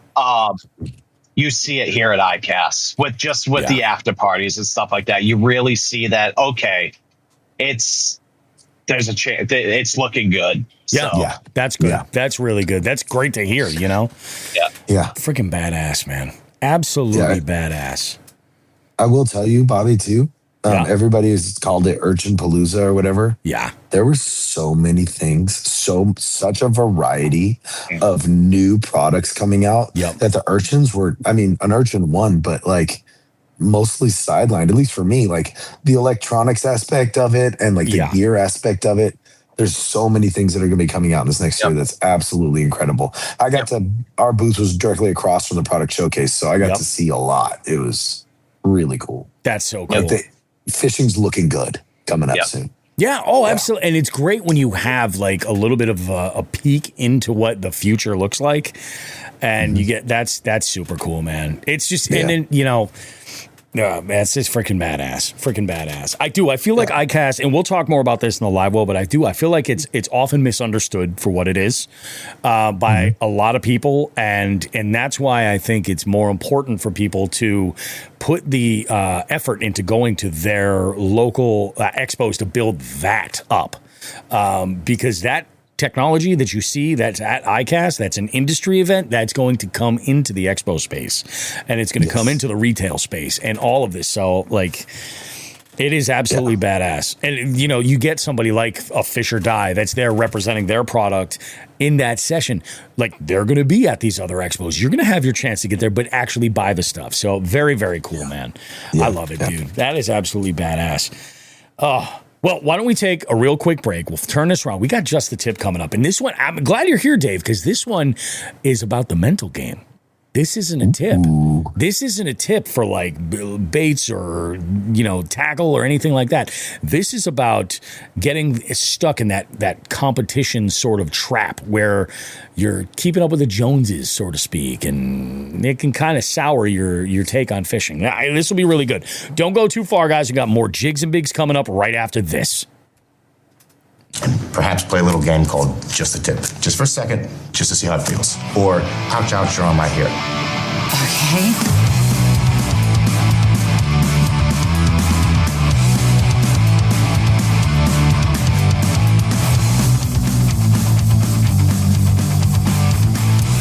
Okay. All right, guys, this week I want to do something a little bit different. Let me ask you this question. Have you ever opened up Instagram or Facebook after a tough day on the water and you immediately see somebody holding an 8-pounder or more? And then you see like maybe another, and then like maybe another one, or like, you know, a giant bag, like a 25-pound tournament bag or something. And before you know it, you're sitting there and in your own mind, you're thinking, Man, maybe I'm just not that good. or maybe you're thinking, Well, if I had that boat, or that graph, or that rod, I'd catch fish like that too. if you've ever thought that anytime, you're not alone. Here's the thing that we all really need to remember. Social media is not real life. It's a highlight reel. Nobody posts the 6 hours that they spent without a bite. Nobody's really posting. Well, a few people are posting that backlash that they got in the wind, or, you know, very few people are posting the 3 backlashes in a row, the dead batteries, the broken trolling motor cable, or the fish that came off right at the net. They post the hero shot, and that's completely okay. That's what social media is for. We all do that. But when all you do is consume everybody else's best moments, it's really easy to start comparing them to your everyday fishing. And that there is the other trap, the gear. This one gets a lot of us. You see somebody with like 3 giant graphs. I'm seeing that right now. You're seeing people with forward facing and Mega 360. You're seeing people with brand new boats in perfect working order, brand new top of the line rods and reels. And it's very easy to think to yourself, Well, of course they're catching them. or maybe you've even caught yourself saying, Well, if I had that kind of money, I'd be catching fish too. no, let's really be honest. Good equipment absolutely has value. Better electronics can help you understand a lake. A quality trolling motor can make a boat easier to control. Good rods can make you more efficient. Technology can absolutely make you a better angler if you know how to use it. But here's what it doesn't do for you. It doesn't make decisions for you. It doesn't tell you where the fish moved after yesterday's cold front. It doesn't choose the right point. It doesn't make the perfect cast, and it definitely doesn't set the hook. In general, you just can't buy experience. Think about the best anglers you know, not the richest ones. I'm talking about the best. Most of them didn't become great because they bought the equipment. They became great because they spent thousands of hours paying attention to the details. They learned seasonal movements. They learned how weather changes change fish behavior. They learned that from every bad day. They learned from every single mistake along the way. Experience is earned. You cannot buy that. And here's something that I think is really important. When we blame somebody else's success entirely on their equipment, we're also taking away from the work that they've put in. That tournament angler that's got that $100,000 boat, you know what else they probably have? Hundreds, maybe thousands of days on the water. Years of learning, years of failing, years of having to figure it out. The boat never created the angler. The angler just chose the boat.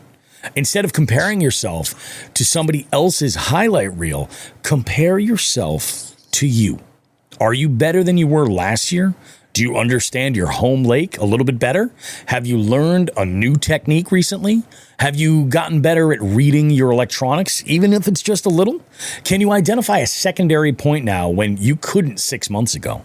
That's the type of stuff that's real growth. And that's the stuff that actually matters. Here's how I try to look at social media. And here's how you should look at it too. It's not a competition. It's inspiration. When somebody catches a giant, absolutely awesome. Celebrate it. And then ask yourself, I wonder what I can learn from this. Instead of saying, Why wasn't that me? Because somebody else's success doesn't take anything away from yours. There's room at the table for everybody. The truth is that the fish, they don't know what logo's on your jersey. They don't know how much your boat costs you. They don't care whether your graph is, 9 inches or like 25. They respond to presentation, location, timing, decisions that you made. Those are the things that are available to every single one of us.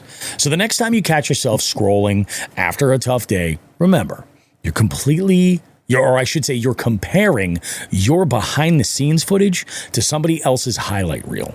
Don't let that steal the joy that got you into fishing in the very first place, because the goal isn't to outfish everybody on the internet.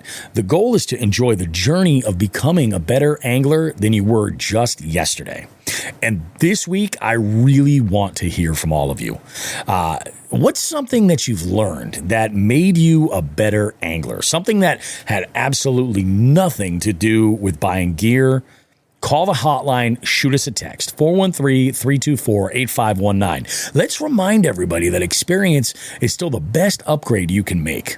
So, Dave, Joe, I want to know, what's the one piece of gear that you thought was going to completely change your fishing, only to realize later that time on the water was the real, difference maker? A boat. Yeah. It was a kayak. I think for me, the first thing was when I got electronics. Yeah. I genuinely thought that, this is a game changer. I'm going to know so much. And then I realized how little I actually know. When did I get into my first graph? I want to say it was 2022.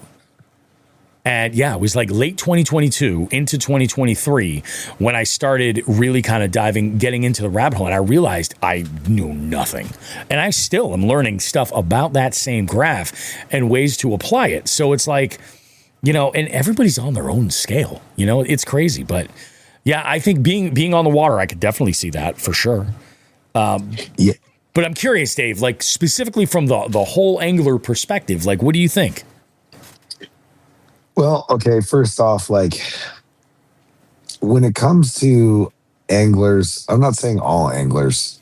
When it comes to a person who's very obsessive, I'll say that, not just anglers, because we're all a little obsessive. That's just what it is. We have a passion. We're very driven about it. It's a self-driving passion. Yep. The fish, the tug is the drug. But what ends up happening is, in that passion, with that propulsion of self, you start to basically internalize the actions and the accolades of others. Yeah. You almost take it because you're on your own journey. Yep. But you assume that they are doing the same thing you're doing until you see them doing something different, like winning.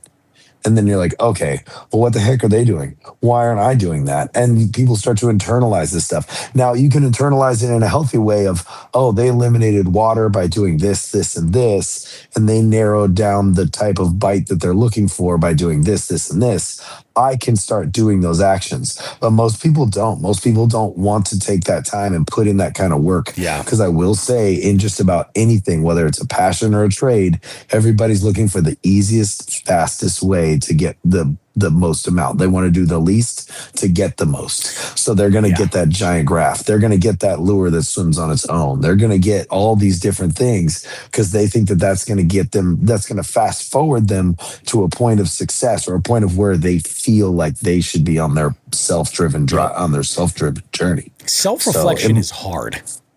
Yeah. I don't think we give enough credit to that sometimes, because a lot of people are like to look back and be critical about yourself is not easy. And it's not easy for me. Lots of times I find myself getting very defensive when I'm whether I'm criticizing myself. I'm like, wait a minute, what am I talking about? Oh, and I'm like, oh, hold on a second.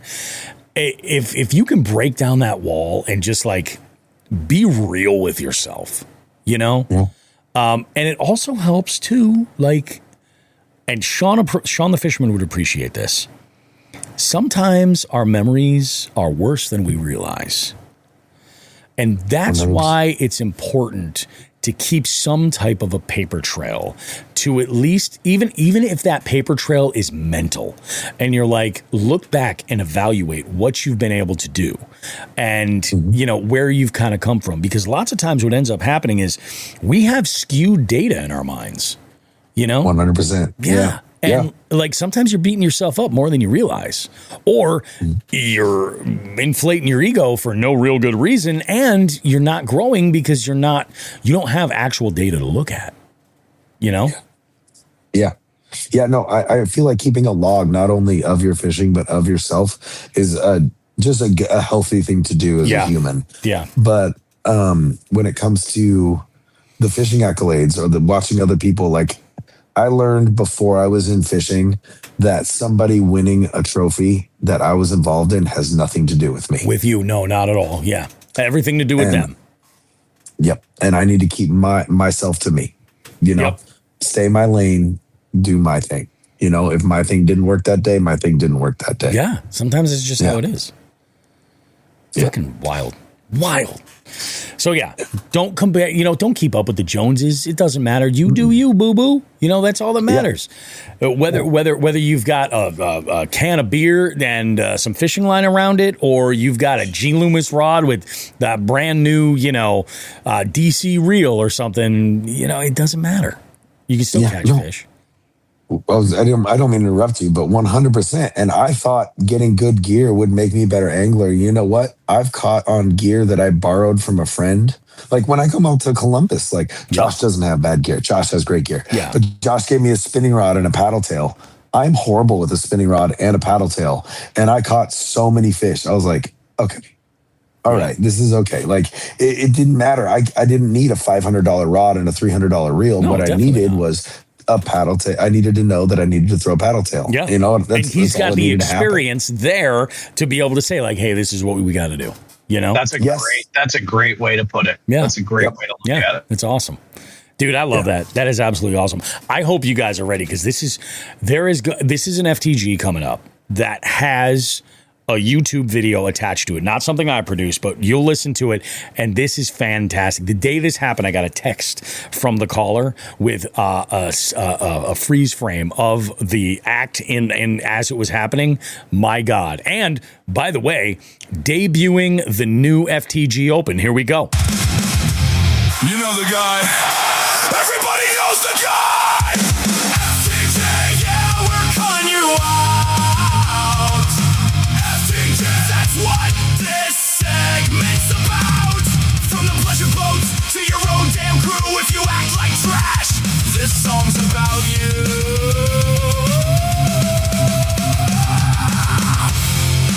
Jigs and Bass Hotline. Tell us what happened.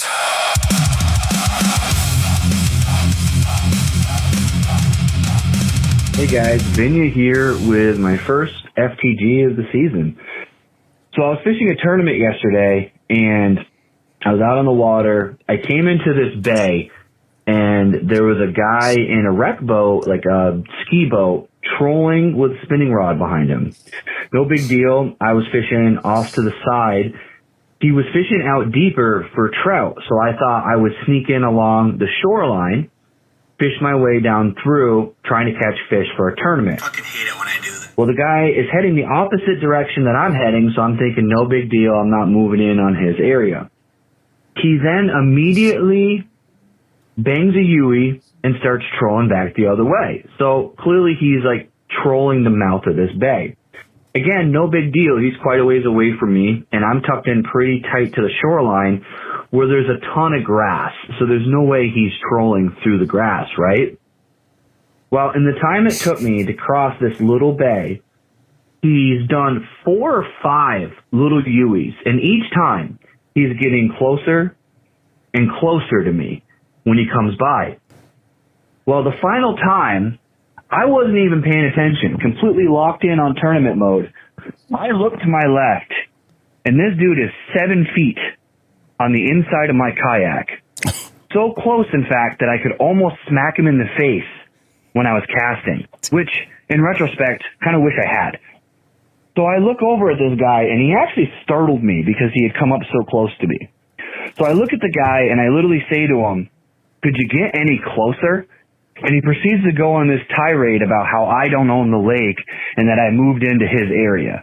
Now, keep in mind, this bay is like 300 yards long in a reservoir that's not even that big to begin with, and he was out deeper. So let's just say I lost my cool and proceeded to have a very heated conversation with this man about how he needed to not be so close to me, considering the fact that he was going to run himself into the ground trying to claim his area, trying to catch little 12-inch stocker rainbow trout.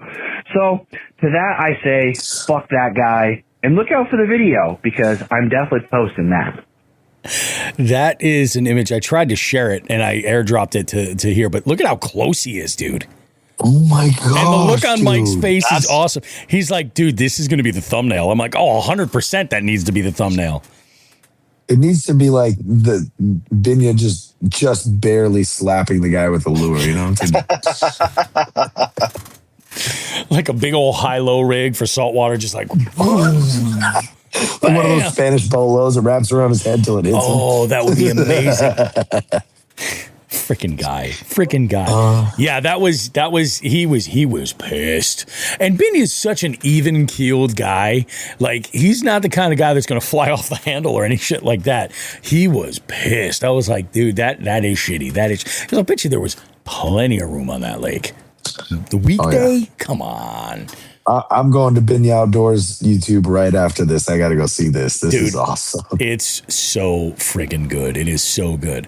We're going to take a short break, guys. We're going to come back around. We get the live well on deck next. You don't want to miss out. We have a number of calls and texts to get through, and we're not done talking iCast. There's some that's going to pop up in the live well as well. So don't go too far. We'll be right back.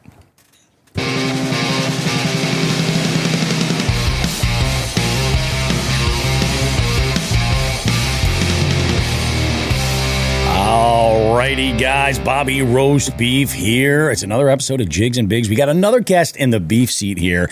And I'm telling you, this is one of those interviews where I know that Joe, wherever in the planet he is right now, is kicking himself for not being here, because our guest is Brian Bird, who heads up the World Bass Enterprises and their giant event coming up this October, the Champions, which is absolutely unbelievable and just fantastic. Like, kind of redefining what it means to be professional level tournament fishing. And it's good stuff. And I know Joe is just kicking himself right here. So, Brian, welcome to the show. It's good to have you on here, my friend. I'm very excited to have a conversation with you. Well, thank you. It's a pleasure to be on the show. And I look forward to discussing the tournament and whatever else you want to talk about. Absolutely. I love that. Now, you guys recently announced a couple of things that are very, very interesting and cool. We'll get into some of those details. Some of that stuff involves like a lot of opportunity to win stuff, and opportunity to win experiences. We'll cross that bridge when we get there. To get everybody caught up, in case you have no idea about World Bass Enterprises and what the championships is, this is, I feel, an event that a lot of folks have been asking for a long time. Talking about the cream of the crop of elite level tournament bass fishing kind of coming together. You're talking about the top from Bassmaster Elite Series and from MLF kind of coming together with like neutral rules, really on like a neutral body of water. This thing couldn't have been better planned.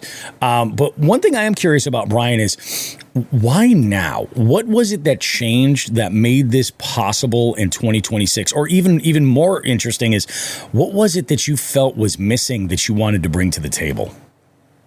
Yeah, pretty much you nailed it on the head. You know, I felt like the fans of the sport, even the anglers, have been wanting to see something like this. They've all had their internal championship. Yep. And fish against in their particular leagues. But we've never seen the two leagues put against each other. So we thought, man, now's the time. You know, bass fishing seems to go up and down, and saw the opportunity. Everything seemed to be pretty good. So I was like, let's do it. It is unbelievable. And for those that aren't aware, the Champions is happening October 28th to November 1st, I believe.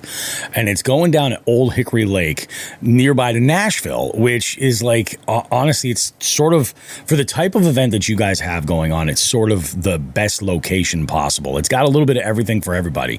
It's a 50 angler field, the top 25 from Bassmaster, the top 25 from MLF. There's already a qualification system in place that's got winners for events, but also a point qualification that'll ultimately put them in order.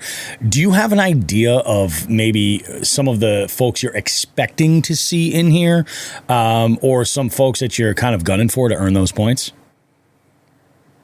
Well, it's getting pretty close to the end. So Yeah. we've seen a lot of winners. So if you win a tournament, you automatically qualify. So we know who that is. And then in the MLF, they're down to one tournament. So we've been watching that 22 to 28, 29 spots. Yep. You know, those guys are down. I'm sure they're all watching the same thing down to their last tournament, trying to qualify. But and then on the bass side, I think they have 2 tournaments left. Yep. So they got a little time to get into that top 25 if they're not there yet.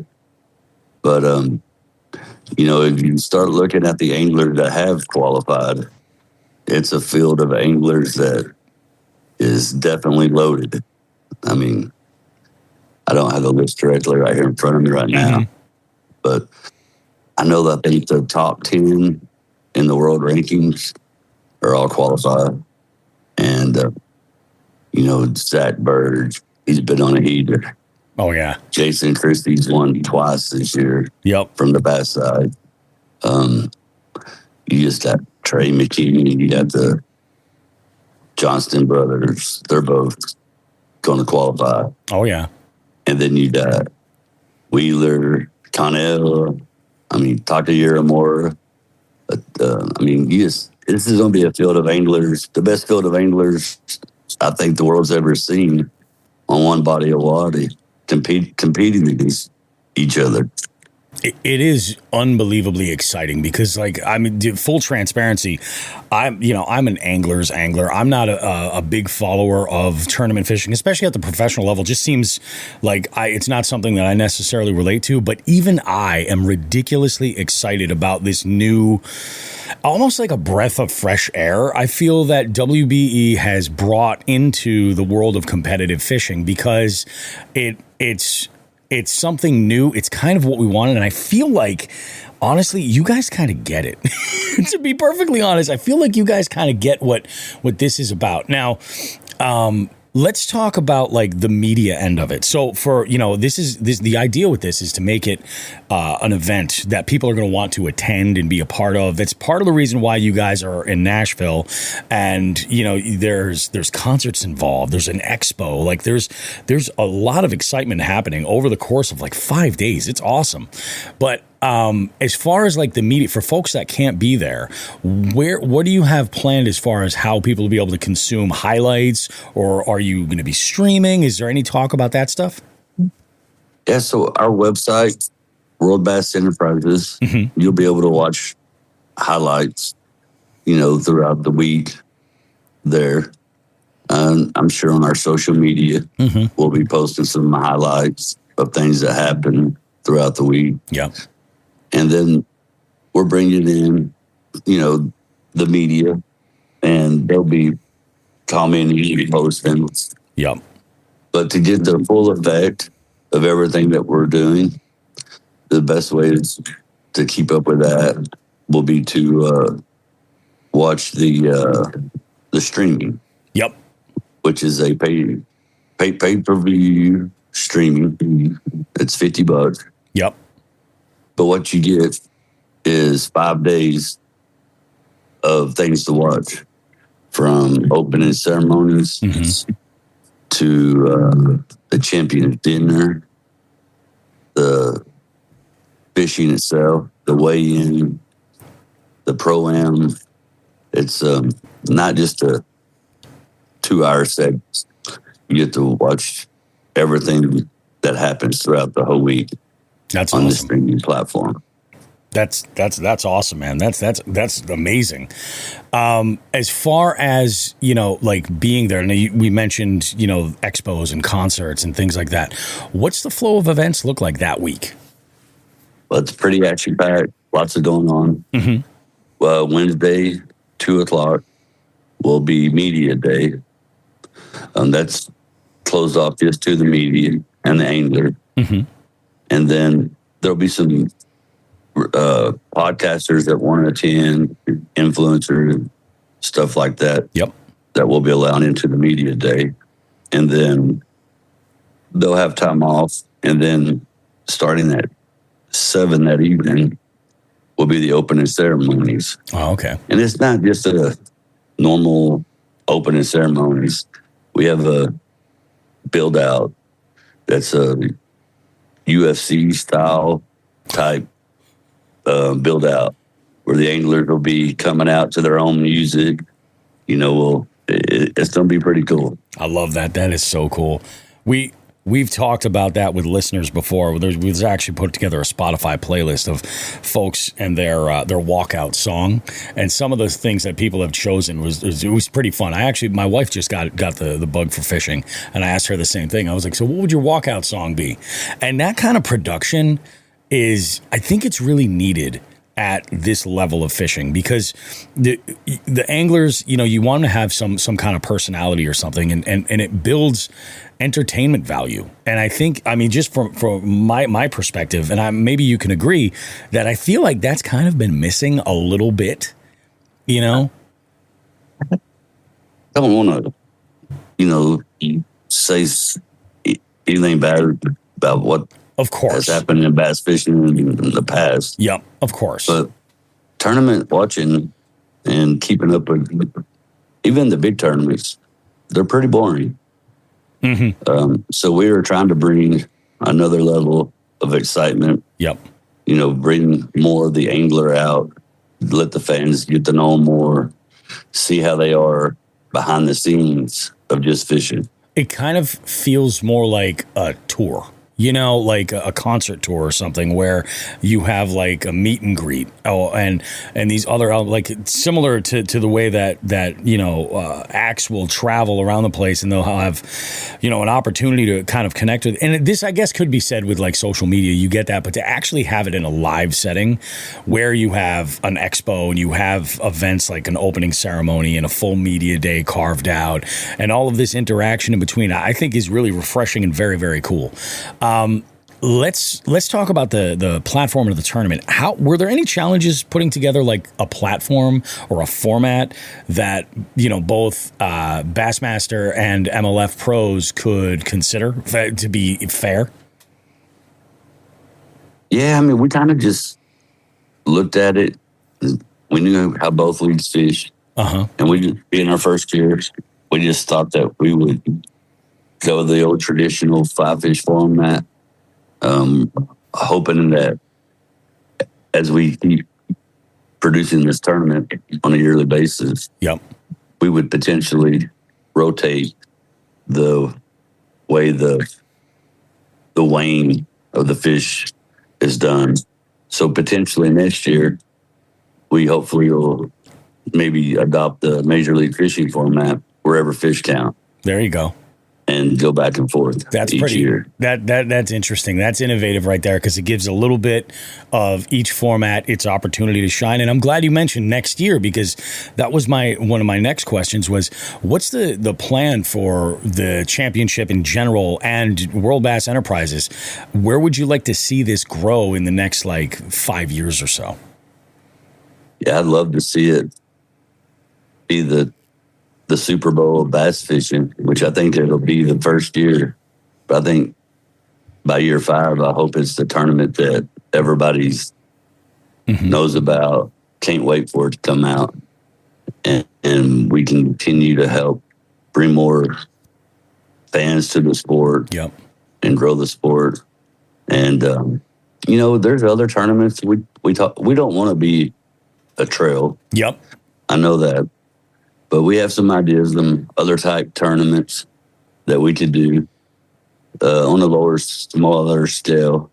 With the champions being the big daddy. The highlight, yeah. That makes sense. And having some other cool tournaments, though, that people like and get to watch throughout the year. It's pretty awesome, man. I love it. Now, I want to say it's very clear from the get-go that, you know, the championship is way more than just a bass tournament. You know, it's a full 5-day event with like a festival kind of atmosphere. There's an expo element, concerts. You guys recently just announced that on the Friday night concert, the headliner is Riley Green, which is a huge name for a first-time event to pull like that. I think that's pretty awesome. Well, thank you.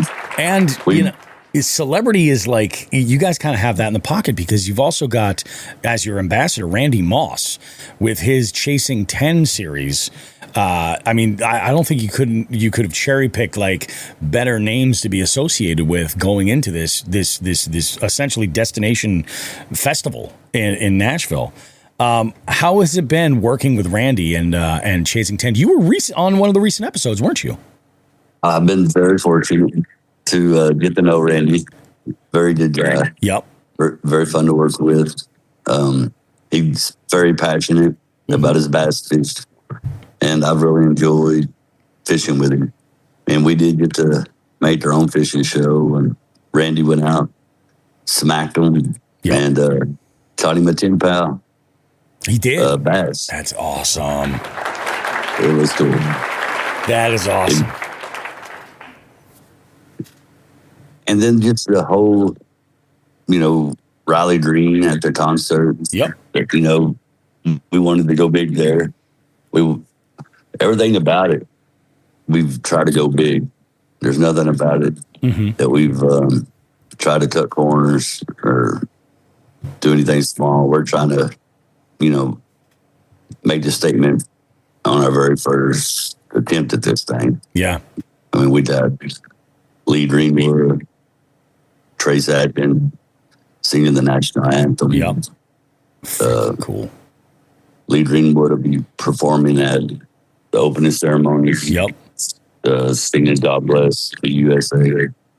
There's just so much to it. Yeah. And then you talk about the expo. It's over 140,000 square feet of expo space. And another cool thing about the expo is it's not just a fishing expo, but it's called the All Outdoors Expo. And we have people coming from hunting to camping to just biking, just everything outdoors. So we're really excited to throw a different type expo than you would see at most bass fishing tournaments. Gives people a little bit, a little something for everybody. We're coming into the fall hunt season. Yeah. So, to throw some other aspects into it, it gives the chance to see one last time the new stuff that's coming out right before the hunting season starts. So we're really excited about it. That's fantastic.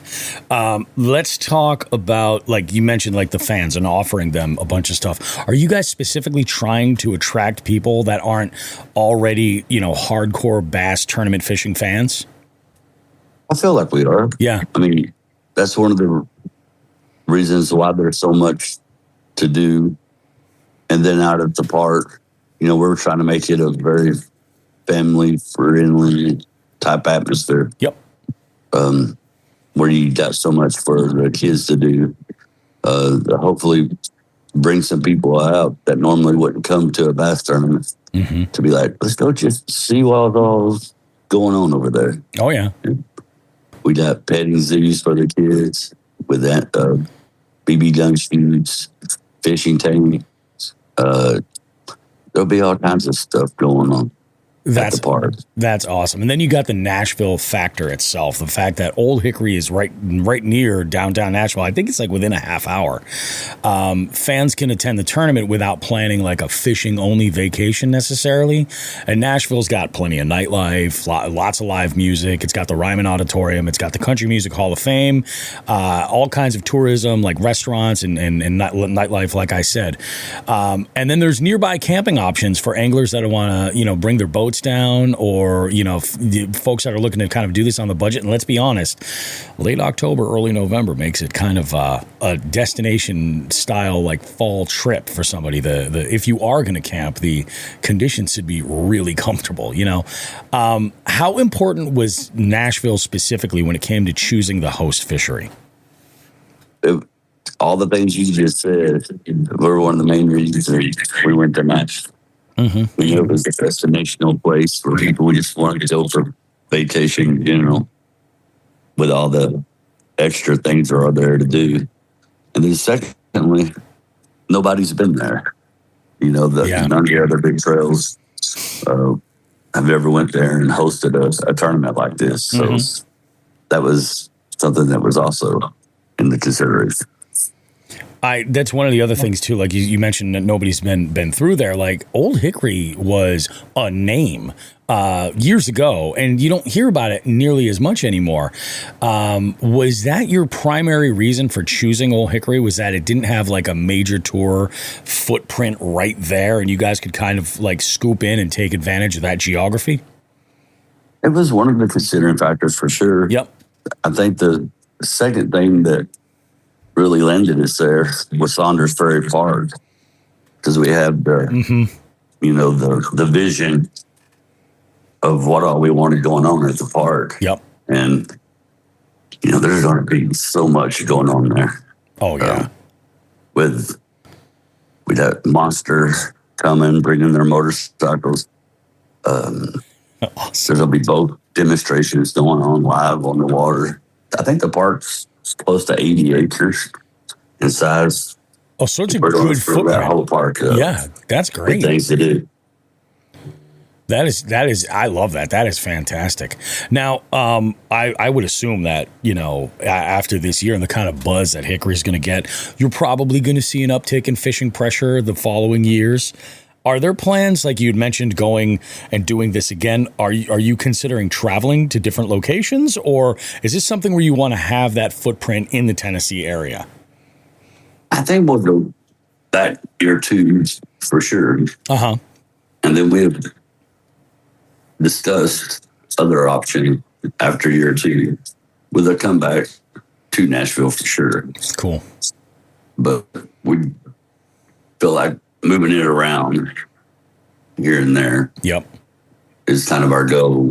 We don't want to recreate the wheel our second year, but our third year, probably Florida or Texas. There you go. You guys have a couple of cool things going on right now. One of the things that was mentioned initially in my email correspondence was, if I'm not mistaken, you're giving away your boat?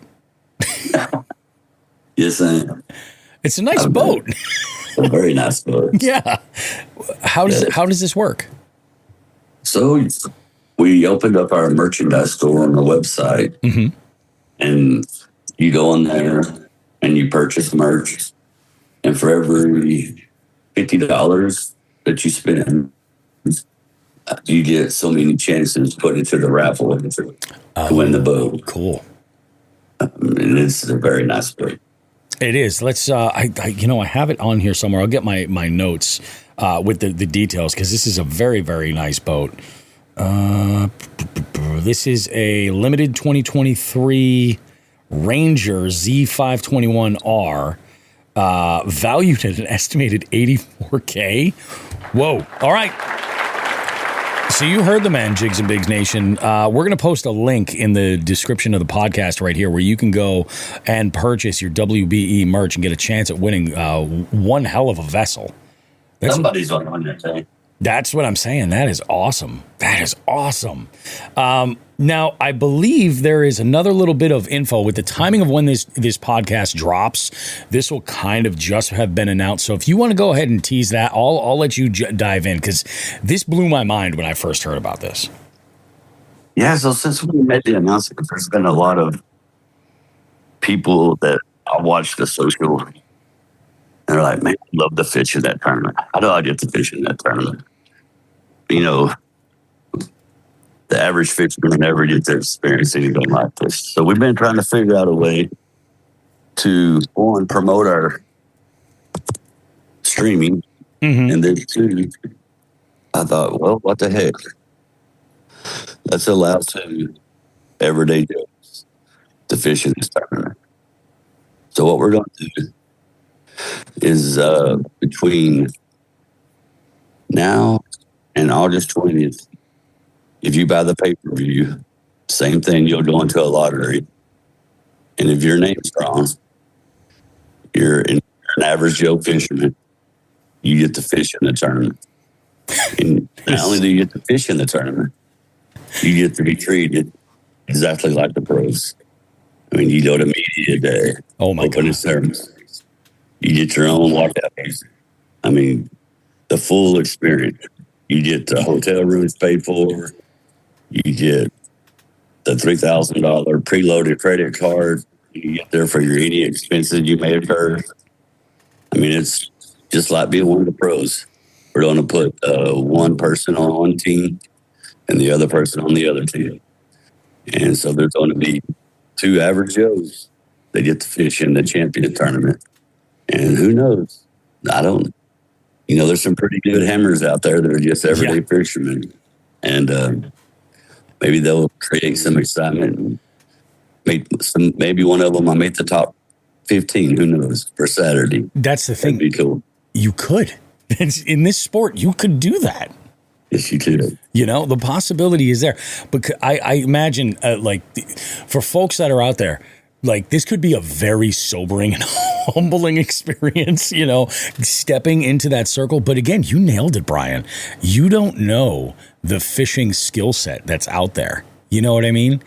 Somebody could be an absolute hammer and fall into this opportunity and run with it, Yes, sir. And pull like a Dylan Nutt before the Classic when he kind of called that win. Somebody could this is a real thing that could happen. And I think the guy that we need to rally and is my co-host, the one and only Joe Brown. I think Jigs and Bigs Nation has to start make that happen, because he would be on, I would say, arguably the biggest stage for professional tournament bass fishing. And this is an opportunity for him to, run with it. It's going to be I wished I could fish in it. It's kind of amazing. It really is. I mean, it will be the experience of a lifetime. There's no doubt. Being out there amongst the top anglers in the world. Yeah. And Thursday morning, opening one of the tournament, Lee Greenwood singing the national anthem, Bill Dance sitting there shooting the cannon for the shotgun starts. So cool. And then you got a flyover of the Black Hawk helicopters, fireworks going on. It's going to be awesome. It is going to be awesome, Brian. You nailed it. It is going to be an amazing event. And it's funny. I was just talking with my wife, and I was like, "Hey," I said, I'm thinking about going to this tournament in October. And schedule wise, she doesn't know if it's going to work for her taking time off. But I'm like, this is something where you could take the family, and there's a little something for everybody, but the action is there. This event has real prestige to it, which I think is awesome. And it's a lot of it is you need a hype machine, the social media. And I love the role you guys have been playing with different content creators. And I've seen you on different podcasts. And when I first heard about this, you were on a friend of mine's podcast, Bailey, Serious Angler Podcast. Okay. And it was, I was just like, this is mind blowing. This is truly something that I think is going to be absolute next level. Let's talk about, a bigger impact on professional bass fishing. What do you see that WBE can offer the entire platform? Yeah, I just feel like it'll bring a lot more notoriety to the sport. I mean, the anglers so they have to stay in their lane and fish in their trails. So bringing the two together is going to give them an exposure that they've never had fishing against each other. Hopefully they'll take this opportunity and run with it, the anglers, and talking about, hey, this is the Super Bowl. This is the NFC versus the AFC.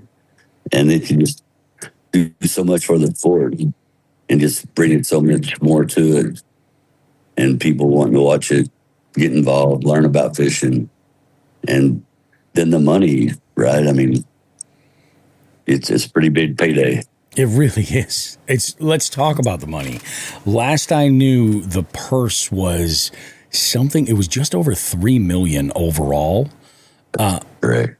That's insane. That is the biggest purse for any bass tournament, I believe, in history, isn't it? $3.25 million purse. Yeah, that's right. $3.25 million total purse. And then the winner, the champion, will walk away with $1.25 million. That's amazing. It is. It's amazing. It's really cool. We had an opportunity. This last winter. We were at a very small expo, and Jacob Wheeler was there. And in fact, this episode that's going to play, you'll hear a sound clip from Jacob that we recorded there. But it was one of the reasons why we were so excited to talk to him, is we wanted to get his feedback, and he was just like, "It's amazing, the total purse. Like, you just don't hear about that kind of potential winnings that could be out there." And he's like, what they're doing is absolutely amazing. Like, the excitement, it was buzzing everywhere when we talked to him. So I was not surprised how excited he was. And I mean, he was a name that Joe and I, when we spoke with him, we walked away going like, yeah, he's definitely going to be there. Come on, Jacob Wheeler, you know? Yeah. Probably the best things in the world. But yeah, quite possibly. It's just absolutely nuts. And I do want to mention, I was kind of feverishly looking around because I couldn't remember the name of this movie. When you were talking about that Average Joe contest, you know what it reminded me of? I don't know if you remember this movie, Invincible. It was about, what was it? I want to say it was the Philadelphia Eagles held like a public draft, and they brought on a rookie for the first time. Yeah, I was like, and that's kind of, it's sort of like your Invincible, that Average Joe sweepstakes, you know, where you have an opportunity to play at that bigger level. That's so cool, man. Brian, I'm excited about this. I really am. I'm looking forward to. I don't want to wish the summer away because I'm having the summer of my life, but I won't be upset when the end of October rolls around and it's time to head down to Nashville. I do want to mention, like I said, I mentioned this a little bit earlier, that you guys were very big in like working with influencers and content creators out there. What is the role that the content creator world has played for you? Has held with your relationship as far as getting the word out here? And is there, any other type of outlets that, you have any appearances or anything that you want to mention that are coming up? It's been very instrumental in helping us get the word out about the tournament. We've worked very hard at it. I think 10, 11, 12 podcasts. Yeah, it's a good amount. We went and hired a marketing firm right off the bat. It's been real good at helping us. Anytime we do a big launch, we've had a lot of success. Companies like the Associated Press and some really big outlets have picked up our stories and ran with it. That's awesome. So it's really been instrumental in helping get the word out about the tournament. And without them, it'd been really hard to do. As far as future things, we got a pretty big podcast coming up in Nashville. Yep. With me and Randy Moss, and I'll leave the other one as a surprise. There you go. But, yeah, we did, and then potentially something in New York. I haven't been told too much about it, but I've been told a little bit about it. Yep. So we'll see if that comes to fruition or not. That's awesome. So now it's like, we're just a number of months away before the championship happens, but we've got some stuff down the road. You don't have to disclose anything, but do you guys have any other surprises in store that folks should definitely keep their eyes peeled for? And you're thinking, I don't have anything particular right now. Yep. There could be something when we wake up and we'll just be like, we should do this. So we'll do it. So as of right now, there's nothing. I don't know, and this is totally unscripted, just popped in my mind, but I don't know where this came from, but this last April Fool's, I don't know if you heard about this.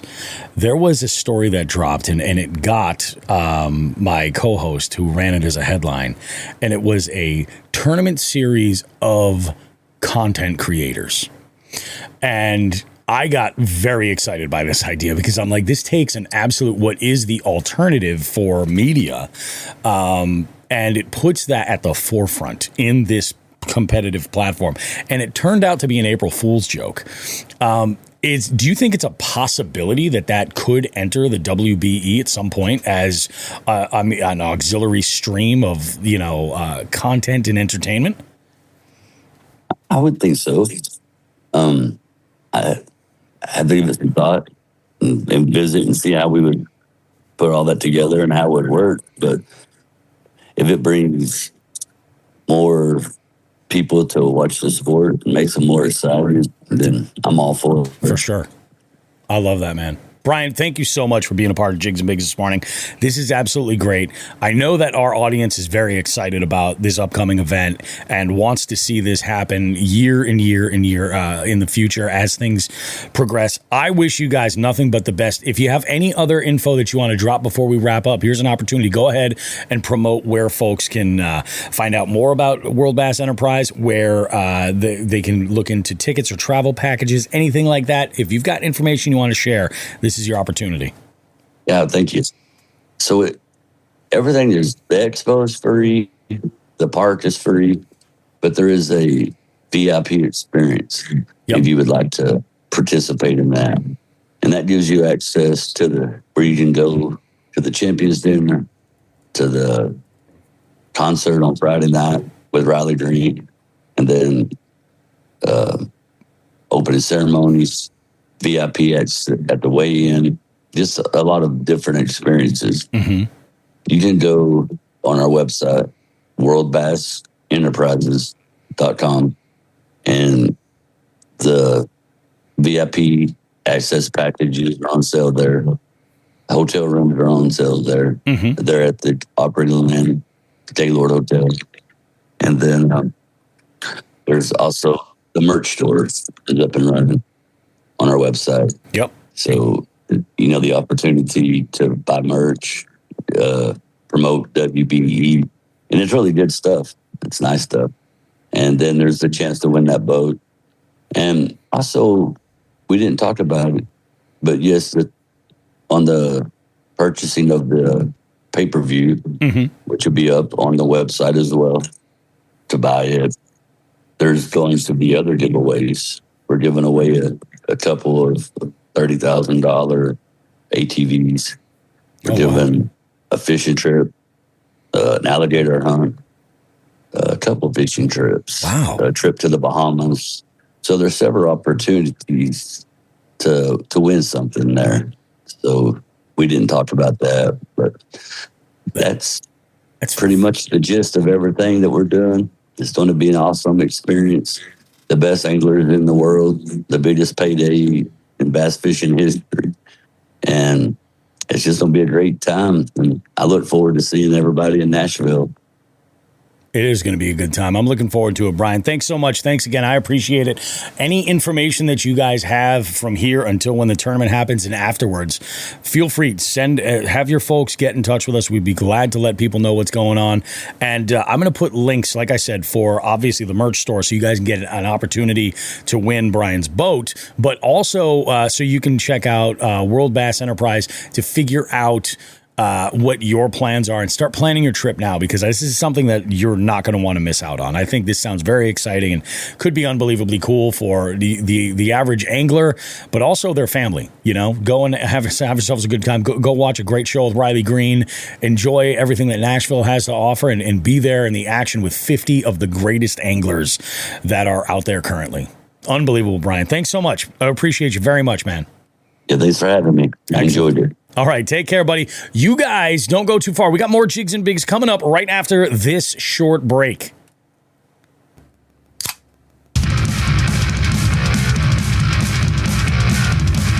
Hi there. Welcome to the Live Well, where we crack open a ramp beer and attempt to answer all of your burning questions.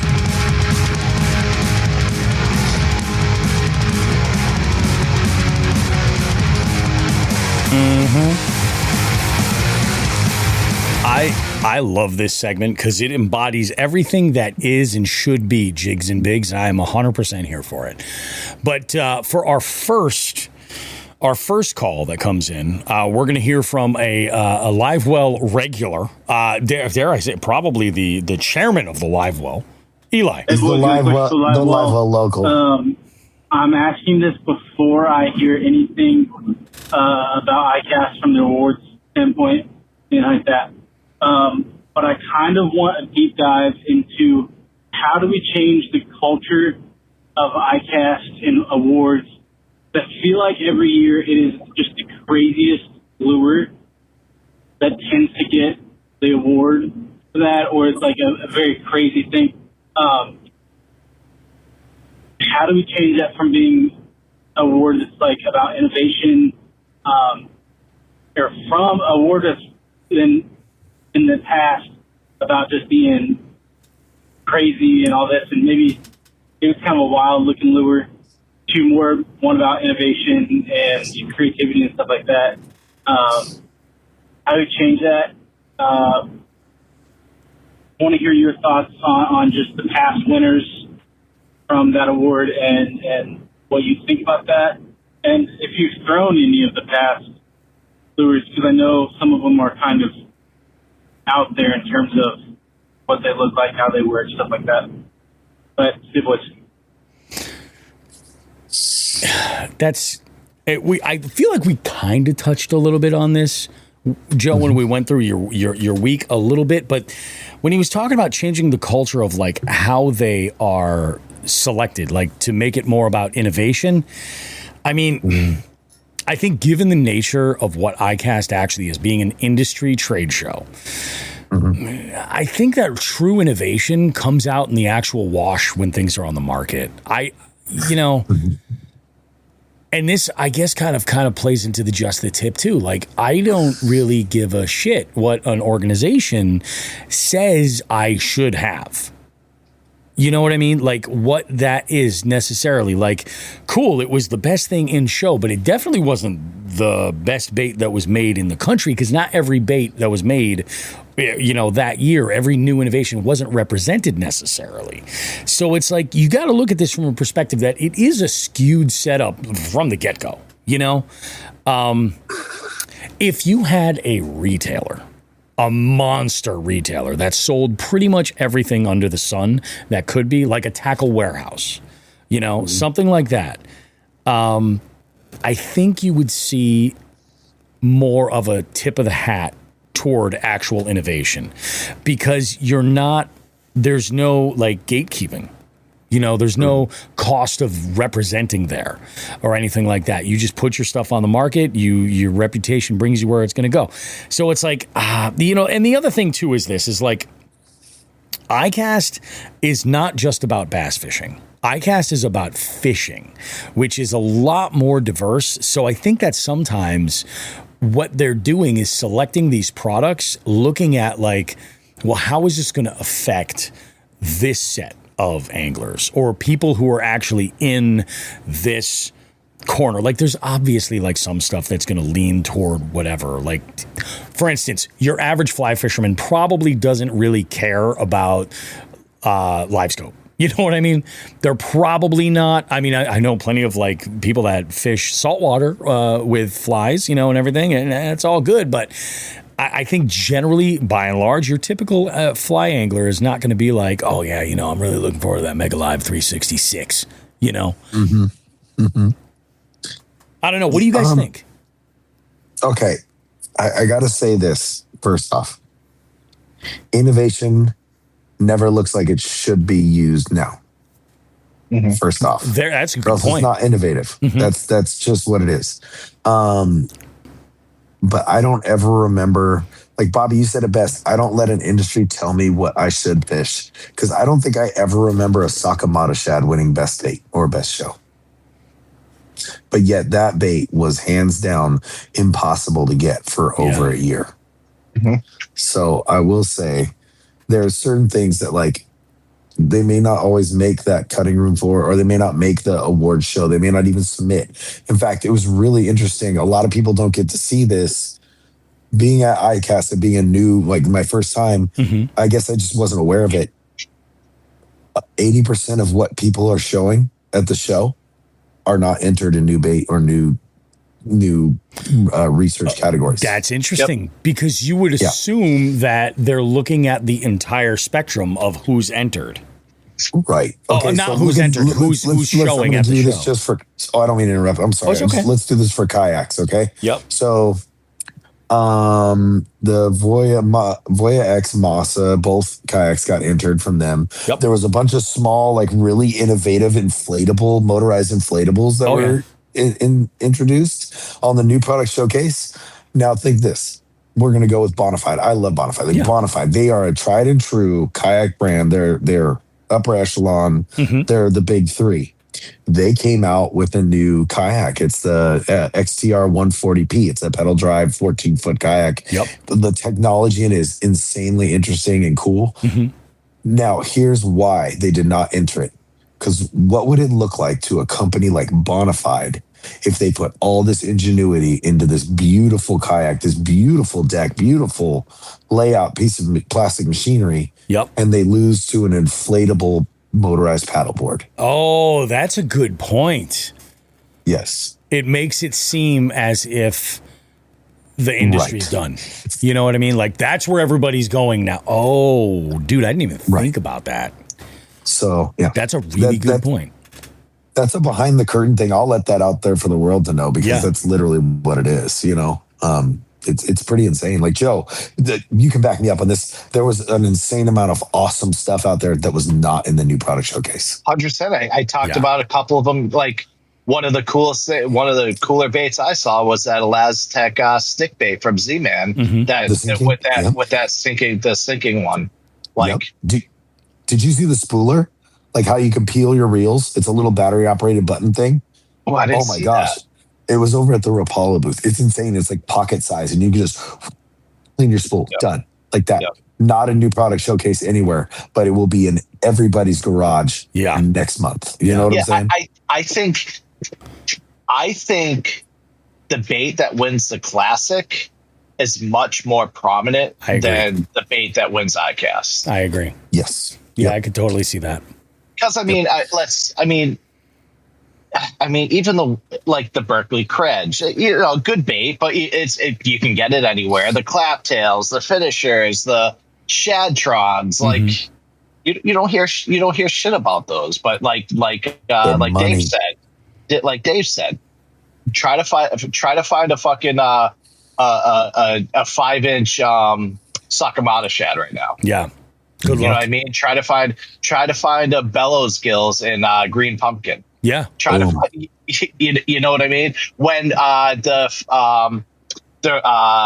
red chatterbait, the jackhammer. Yeah. Oh. Yeah, they were selling on eBay for $100. Yes, it's true. You know, that's a really good point. Yep. Yeah. So it's number one. How do we change it? We don't. No, we don't. Because we will never have a hand in the voting. The voting is done with this, not with, actual votes.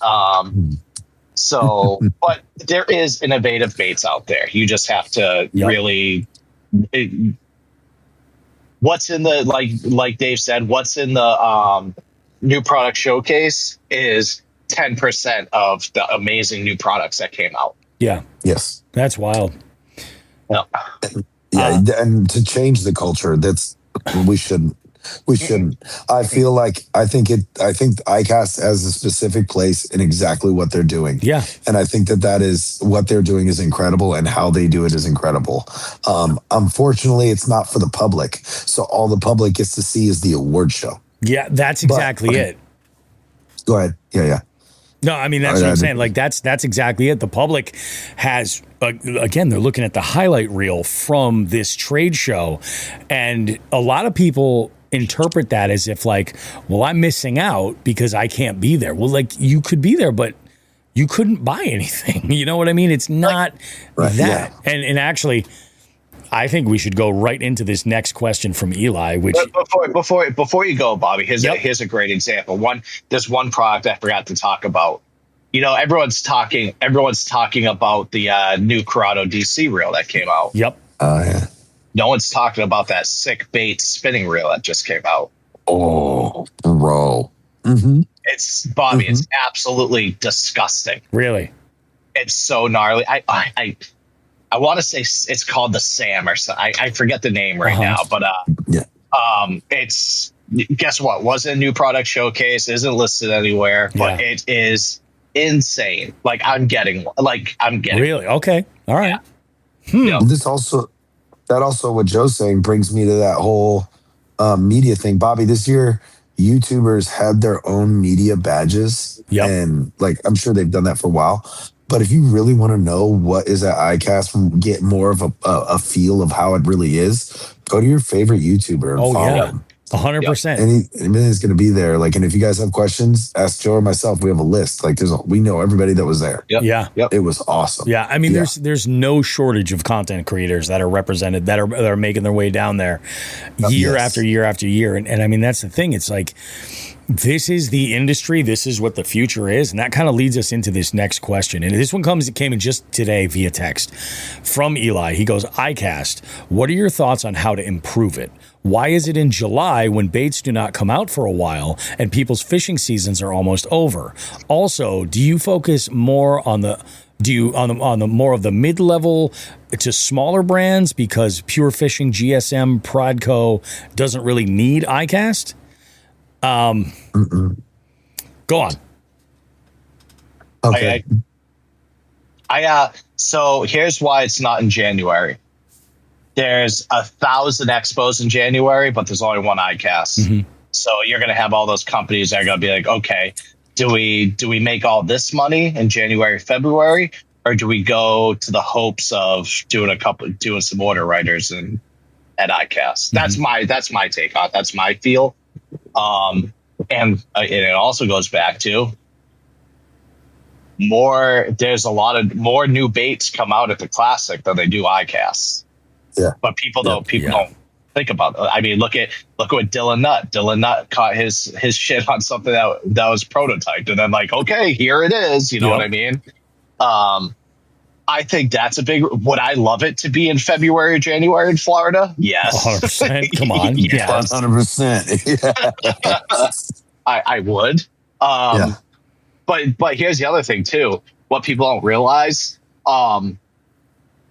The new product showcase doesn't have to be a product that hasn't been released yet. It just has to have been released after January. Yeah. So it could be available, but it's just okay. That's. Well, I'm going to piggyback off what Joe said for sure, because ICAST is there's two things that ICAST is. First off, ICAST, they will put out, each brand will put out, say, I'm going to make up a number. 8 to 10 different baits. 8 to 10 different pieces of equipment. They'll be like, this is going to be our new line. And by the buyers, like, because this is for buyers and other industry, not for public, by the buyers going, oh, this will work in our area, they can judge if there's a piece of equipment or a bait in that line that doesn't need to be there. They can remove that from the line and it'll never actually see the light of day, because when you debut in July, that gives the companies enough time to manufacture and have enough for the masses in January. So when the January expos come, you can actually go pick that up. Yeah, exactly. So it'll be available. It all gets down to quarters, like you do this in this quarter. It's the hype machine for a lot of these brands. It's their opportunity to kind of show off. And I think that, I've heard people ask before about like, should ICAST be an online thing or should it be this so that we can at least see it? Like, you are seeing it. You're seeing it. And like Todd Fishing in the Six nails it. He goes, we live through content creators like Dave, Andrew, Jeff, and Paul. And that's 100% right. That's like, ICAST knows what they're doing, because this is a gear lover's spectacle. Somebody who is just eating the stuff up. And they know that when, they've got to have an idea. They've got to get a rough idea of what the demand is like for that product before they invest all their money into putting it out. Because let's say you said they have like 8 to 10 products, right? And let's say that, brand XYZ releases, all of those products, but there were 2 that were really attention getters and people were really excited for. They're going to invest a little bit more money to make sure they have enough stock to supply the demand that's going to be created because of those.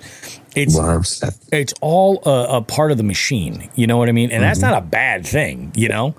It's just the way that it works. It's part of the way that we can get an idea of like what people want and then supply them with it. Because otherwise, you know, all those like subpar subscription boxes would have like all the overstock. And that happens too. Sometimes shit changes, you know? It's all a gamble. So look at it this way, Bobby. Like a perfect example, we're going to go with Yak Attack. Wade's a good buddy of mine. Yep. They'll come out with a handful of new products at ICAST. But yet, all those new products from last ICAST still have not hit the floor or hit hands and stores yet. Here's a reason. You can't just make something out of thin air. So when these people say, hey, July, we're debuting all this stuff, they get the temperature of what is the highest demand products. They start with those because you have to make molds, you have to make tooling, you have to come up with machines, and you can't just make that out of thin air. So you got to create space in your warehouse where you're already building other solid products that your company has been pushing out for the last however long, 20, 30 years if you're a Pradco brand. You know what I'm saying? So it's not so much that they want to tease everyone. They're trying to get a temperature reading on what's going to work and what they need to make space for, so that when you go to your local expo that you support in your local area, you can put the money in your local shop's hands. Have you guys ever heard of this trade show, the National Association of Music Merchants? It's commonly known as NAMM. NAMM. I was saying NAMM, yeah. No. So that is essentially the music world's version of ICAST. You can't buy anything there. So if Gibson releases a brand new type of guitar, or Line 6 develops a brand new guitar amplifier, it won't be on the market until that next season starts for them. But it does build a lot of the hype, and that's like Mark B had chimed in. He goes, that's what I was thinking. See how the hype is, and then they manufacture it for next season. You know, it is like we say, oh, the industry. The industry is, believe it or not, an industry that relies on money and commerce. So it's like, it's amazing how we as consumers, and we are consumers, it's amazing how we get it twisted so much sometimes, thinking that these companies are like doing a public service. And we forget that we are consuming a product that they make. You know, it is what it is, man. The American dream, God damn it. And for all those people out there that say the industry is so small, the fishing industry is so small, fishing industry is so small, it's literally like that big. Yeah. It is not big at all. No. And so these people are taking temperatures, and we as consumers, we see something and we want it right now. Yeah.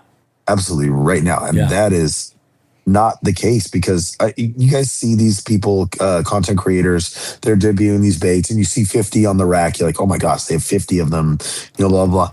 A lot of that's just prototyping, dude. Yeah. That's not even the final type plastic. That's not even the final type. The packaging could be machinery. Off. Yeah. No, everything. And so, and at the end, they give kids a bunch of stuff, and they'll hand off but they usually hand off old products, not new stuff. They're not handing out all this new stuff. Yeah. You might see one or two guys get a couple things, but even then, like say you got a new urchin bait, it might not be the right plastic, dude. And you might tear through it really fast, and you're just going to have to make a video and make it count, you know? And lots of times when they're doing that, it's because they want feedback about that prototype. Like there's more to it than like, oh, we're giving this guy. This guy's going to catch a 12. Like it's not like that. Yeah, no, not at all. Yeah. So just for the people, I don't think anything needs to change about iCast. Also, it was my first one, but it opened my eyes to so many things that I thought about this industry, and I was dead wrong. It's crazy. So, it's crazy. We do have another text that came through, and Joe, I think you're going to like this one a lot. All right. You don't get chops busted whatsoever, but this is great. Okay, good. He goes, hey, Jigs and Bigs team, Dean Martin again. Just wanted to give co-host former Joe Brown a shout out for his comment about how to keep people away from talking to you. Episode 227, Joe's new boat. 1 hour, 28 minutes in, he said, pretend to be deaf and the people will scurry away. I remember this, Joe. He goes, this is great. He goes, having grown up my whole life with deaf parents, I can in fact confirm that this works. And it's even better when you pretend to be deaf ordering food. He says, just write it all down and hand it to them so they can't mess the order up and pretend to be deaf. It's written down. Anyways, that's my 2 cents. I broke out in laughter when I heard that on the show. Looking forward to the next send. Dude, that is awesome. I love that he time-stamped it, dude. That was great. I remember you saying that, and I was like, oh, dude. That might have been the first moment I was like, Joe's going to get us canceled. Joe's going to get us canceled. Goddamn. Whoops. It's so funny, and I didn't even think about it because, Dean and I, we fished a week ago. We had an awesome time. Big shout out. I want to shout out and just say thank you again to Dean. He shot some amazing footage that I turned into the funnest little trailer ever. It looks so good, Dean. Thank you so much. But yeah, we're, when you get on the boat with Bobby Roast Beef, it's kind of like, being in the therapist's office, like it's just talking nonstop. And that came up and it didn't even dawn on me. She said it, but then he brought it up. I was like, yes.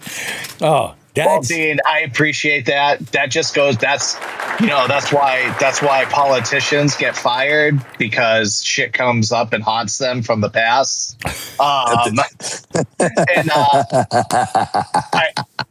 I know you've been on the implications, so I definitely owe you a trip on the Icon. So fucking make sure, dude. Let's link up and get out.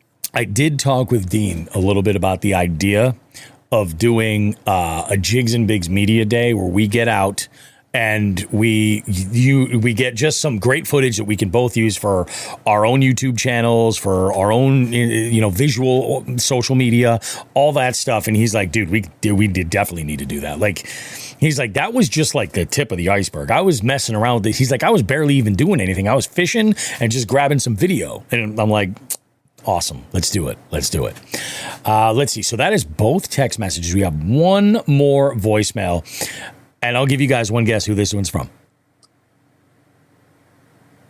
Hey, boys. Just randomly thought about this, looked up the New England Fishing Expo.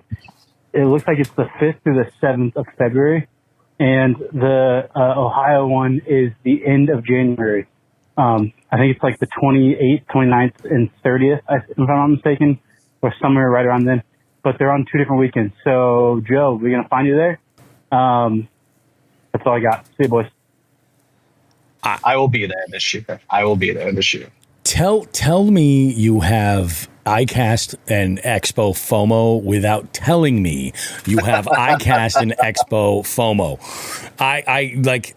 It's tough when you love this shit and like you see people getting together and like, all these events you obviously want to be a part of. I think we have to do everything we can to make sure that both New England and Columbus are just absolute bangers. And wear Hookset Hoodlum gear and send all your party pictures to Wild Bill to make him wish that he would actually come out of his house. Yes, 100%. So funny story. We texted Wild Bill. The picture. Hold on. Let me. I got it right here. So I texted him because I said it to him. I was like, dude, you got to come down. Like, we'll get you. Like, we'll get you in. We'll hook you up with a company. I don't care who it is. Yeah. We'll figure it out. So we sent this picture of Dave and Coley. Oh, yeah. Hawaiian shirts. Love it. I have the cool shirts. All right. So we sent that to Bill, and he goes, unbelievable that you guys didn't take me or invite me. And then he says, keep Dave away from Coley. And I said, hey, we will book you a flight right now, but you won't come no balls. And literally, I had a million drinks in me. I would have fucking booked the flight right there. Yeah. There was a lot of drinks. Yes. Yeah. Dude, and then he gave some excuse that something's going on at work, and he's the only person there. I said, no balls. And I think he got the hint, and I haven't heard from him since. When you think about it, Bradley is not far from him, you know, and it is a 2-hour flight maximum. Yeah. 2 hours. It would have only taken him 2 hours to get there. He could have met us at the bar, bro. He Yeah. could have. Oh, 100%. Yep. That could happen. Yeah. Yep. Well, Bill. Oh, here you. we go. But you got no balls. Todd nailed it. He goes, I feel another driver's side Instagram Jeep video coming. Absolutely, you do. And you know what, Bill? Don't ever stop with those. They make my life. I absolutely love it. The Jeep Wave one was my favorite. Oh, that was so good, dude. That was so good. In fact, I sent this to Bill today. This is the kind of relationship that Bill and I have. Where is he? Right here. Okay. So I did I put this on my story? Yes, I did. I put this on my story. This is fucking fantastic. This is an account that I follow called Jeep Troll, I believe. I'm just gonna post this one right here. I don't think I have to say much. Now, this right here is how you know you're a Jeep dude. If you find any excuse to pull up on the curb, yeah, you a Jeep dude. When you wave religiously at other Jeeps, and if you want to know if you're a rare Jeep dude, you see this? It's a 5-speed. You can't touch me with them automatics. Other Jeep people always ask me, where are your ducks? Well, let me tell you something. They fall out of the cab every time I'm off-roading. So, yeah. You can say I'm a Jeep dude. So good, dude. I'm still waiting for the first duck to, when I have Meg's Jeep, for the first duck to be on the handle, so I could do a TikTok of me just fucking punting it right into the parking lot. I don't know if this is real, but I've seen it multiple times on Instagram and on TikTok. It's a rubber duck, but the head of the duck is the head of a penis. Seen it. And Yes. if it's real, I will buy whatever the gross amount wholesale that I need to, and I'm going to mail them to Bill. All of them. And I'm going to name every one. I'm going to write a name on every single one. Hold on. Oh, Bobby. Yeah. I'm going to send him this too. Just pulls out the. So, Bobby, you want to hear something funny? I've been playing small pranks all weekend, just lighthearted stuff. Yes, that's the one. That's the one, dude. Yes. So, I accidentally, when we were setting up for the on the water day, I was breaking cinder blocks on the curb for like weight displacement, and I accidentally broke one over my. I was wearing flip flops, so I broke one over my toe. Oh my god, dude. Yeah, so I lost like half my toenail, but I glued the other half back on, and then I just taped it up to like keep it there. Anyway, With so I went Scotch tape, by the way. It was like clear Scotch tape. It was good. No, it was whatever. It works. Anyways, I went to Walgreens to go get like some gauze and tape, like some real stuff, right? And when I was at Walgreens, they don't have any things for your toe, but they have the little finger condoms. Oh, yeah. And the finger condoms have the gauze. So I'm like, so I like wrap my toe in the gauze, but the finger condoms is my big toe. They're too small for my big toe. So I just had all these extra finger condoms. So every morning I would go over to the Yak Attack booth and put little finger condoms in all their displays. So when they would open them up.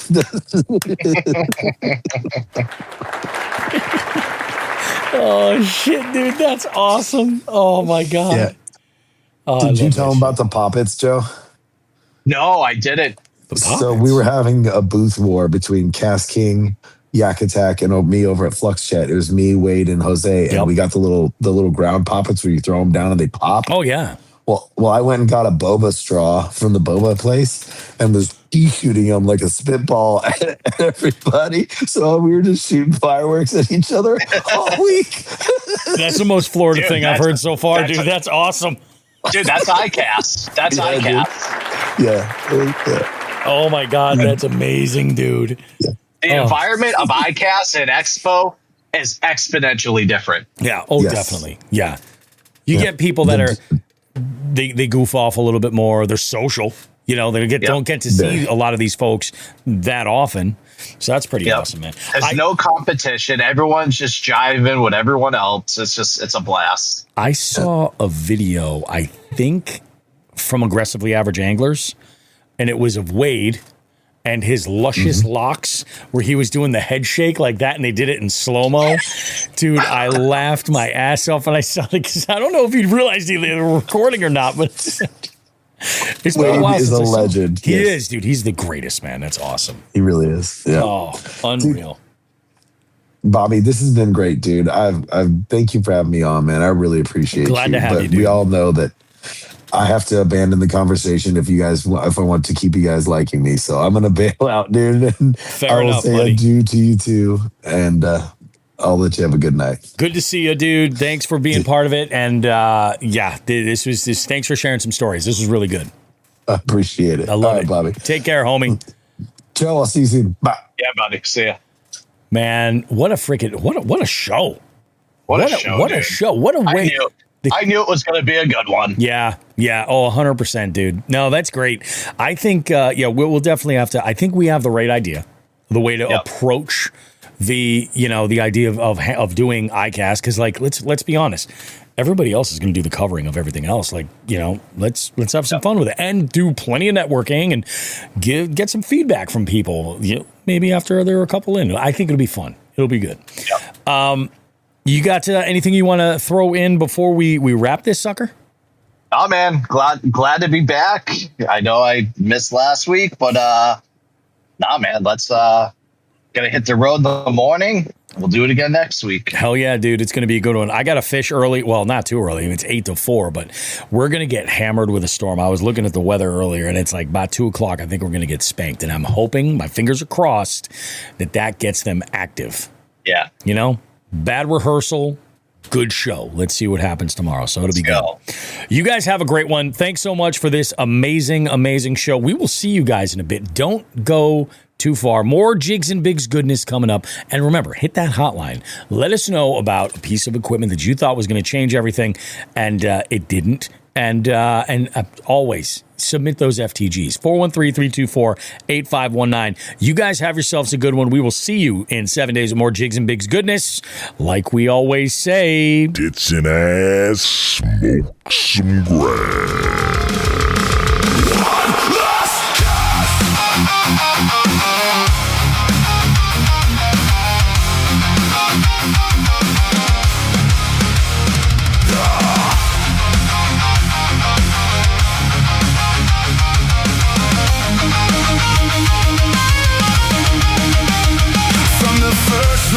To the stories we told, every bite, every miss, every moment on hold. You showed up till then, stayed through it all. Now we're reeling it back as the night starts to fall.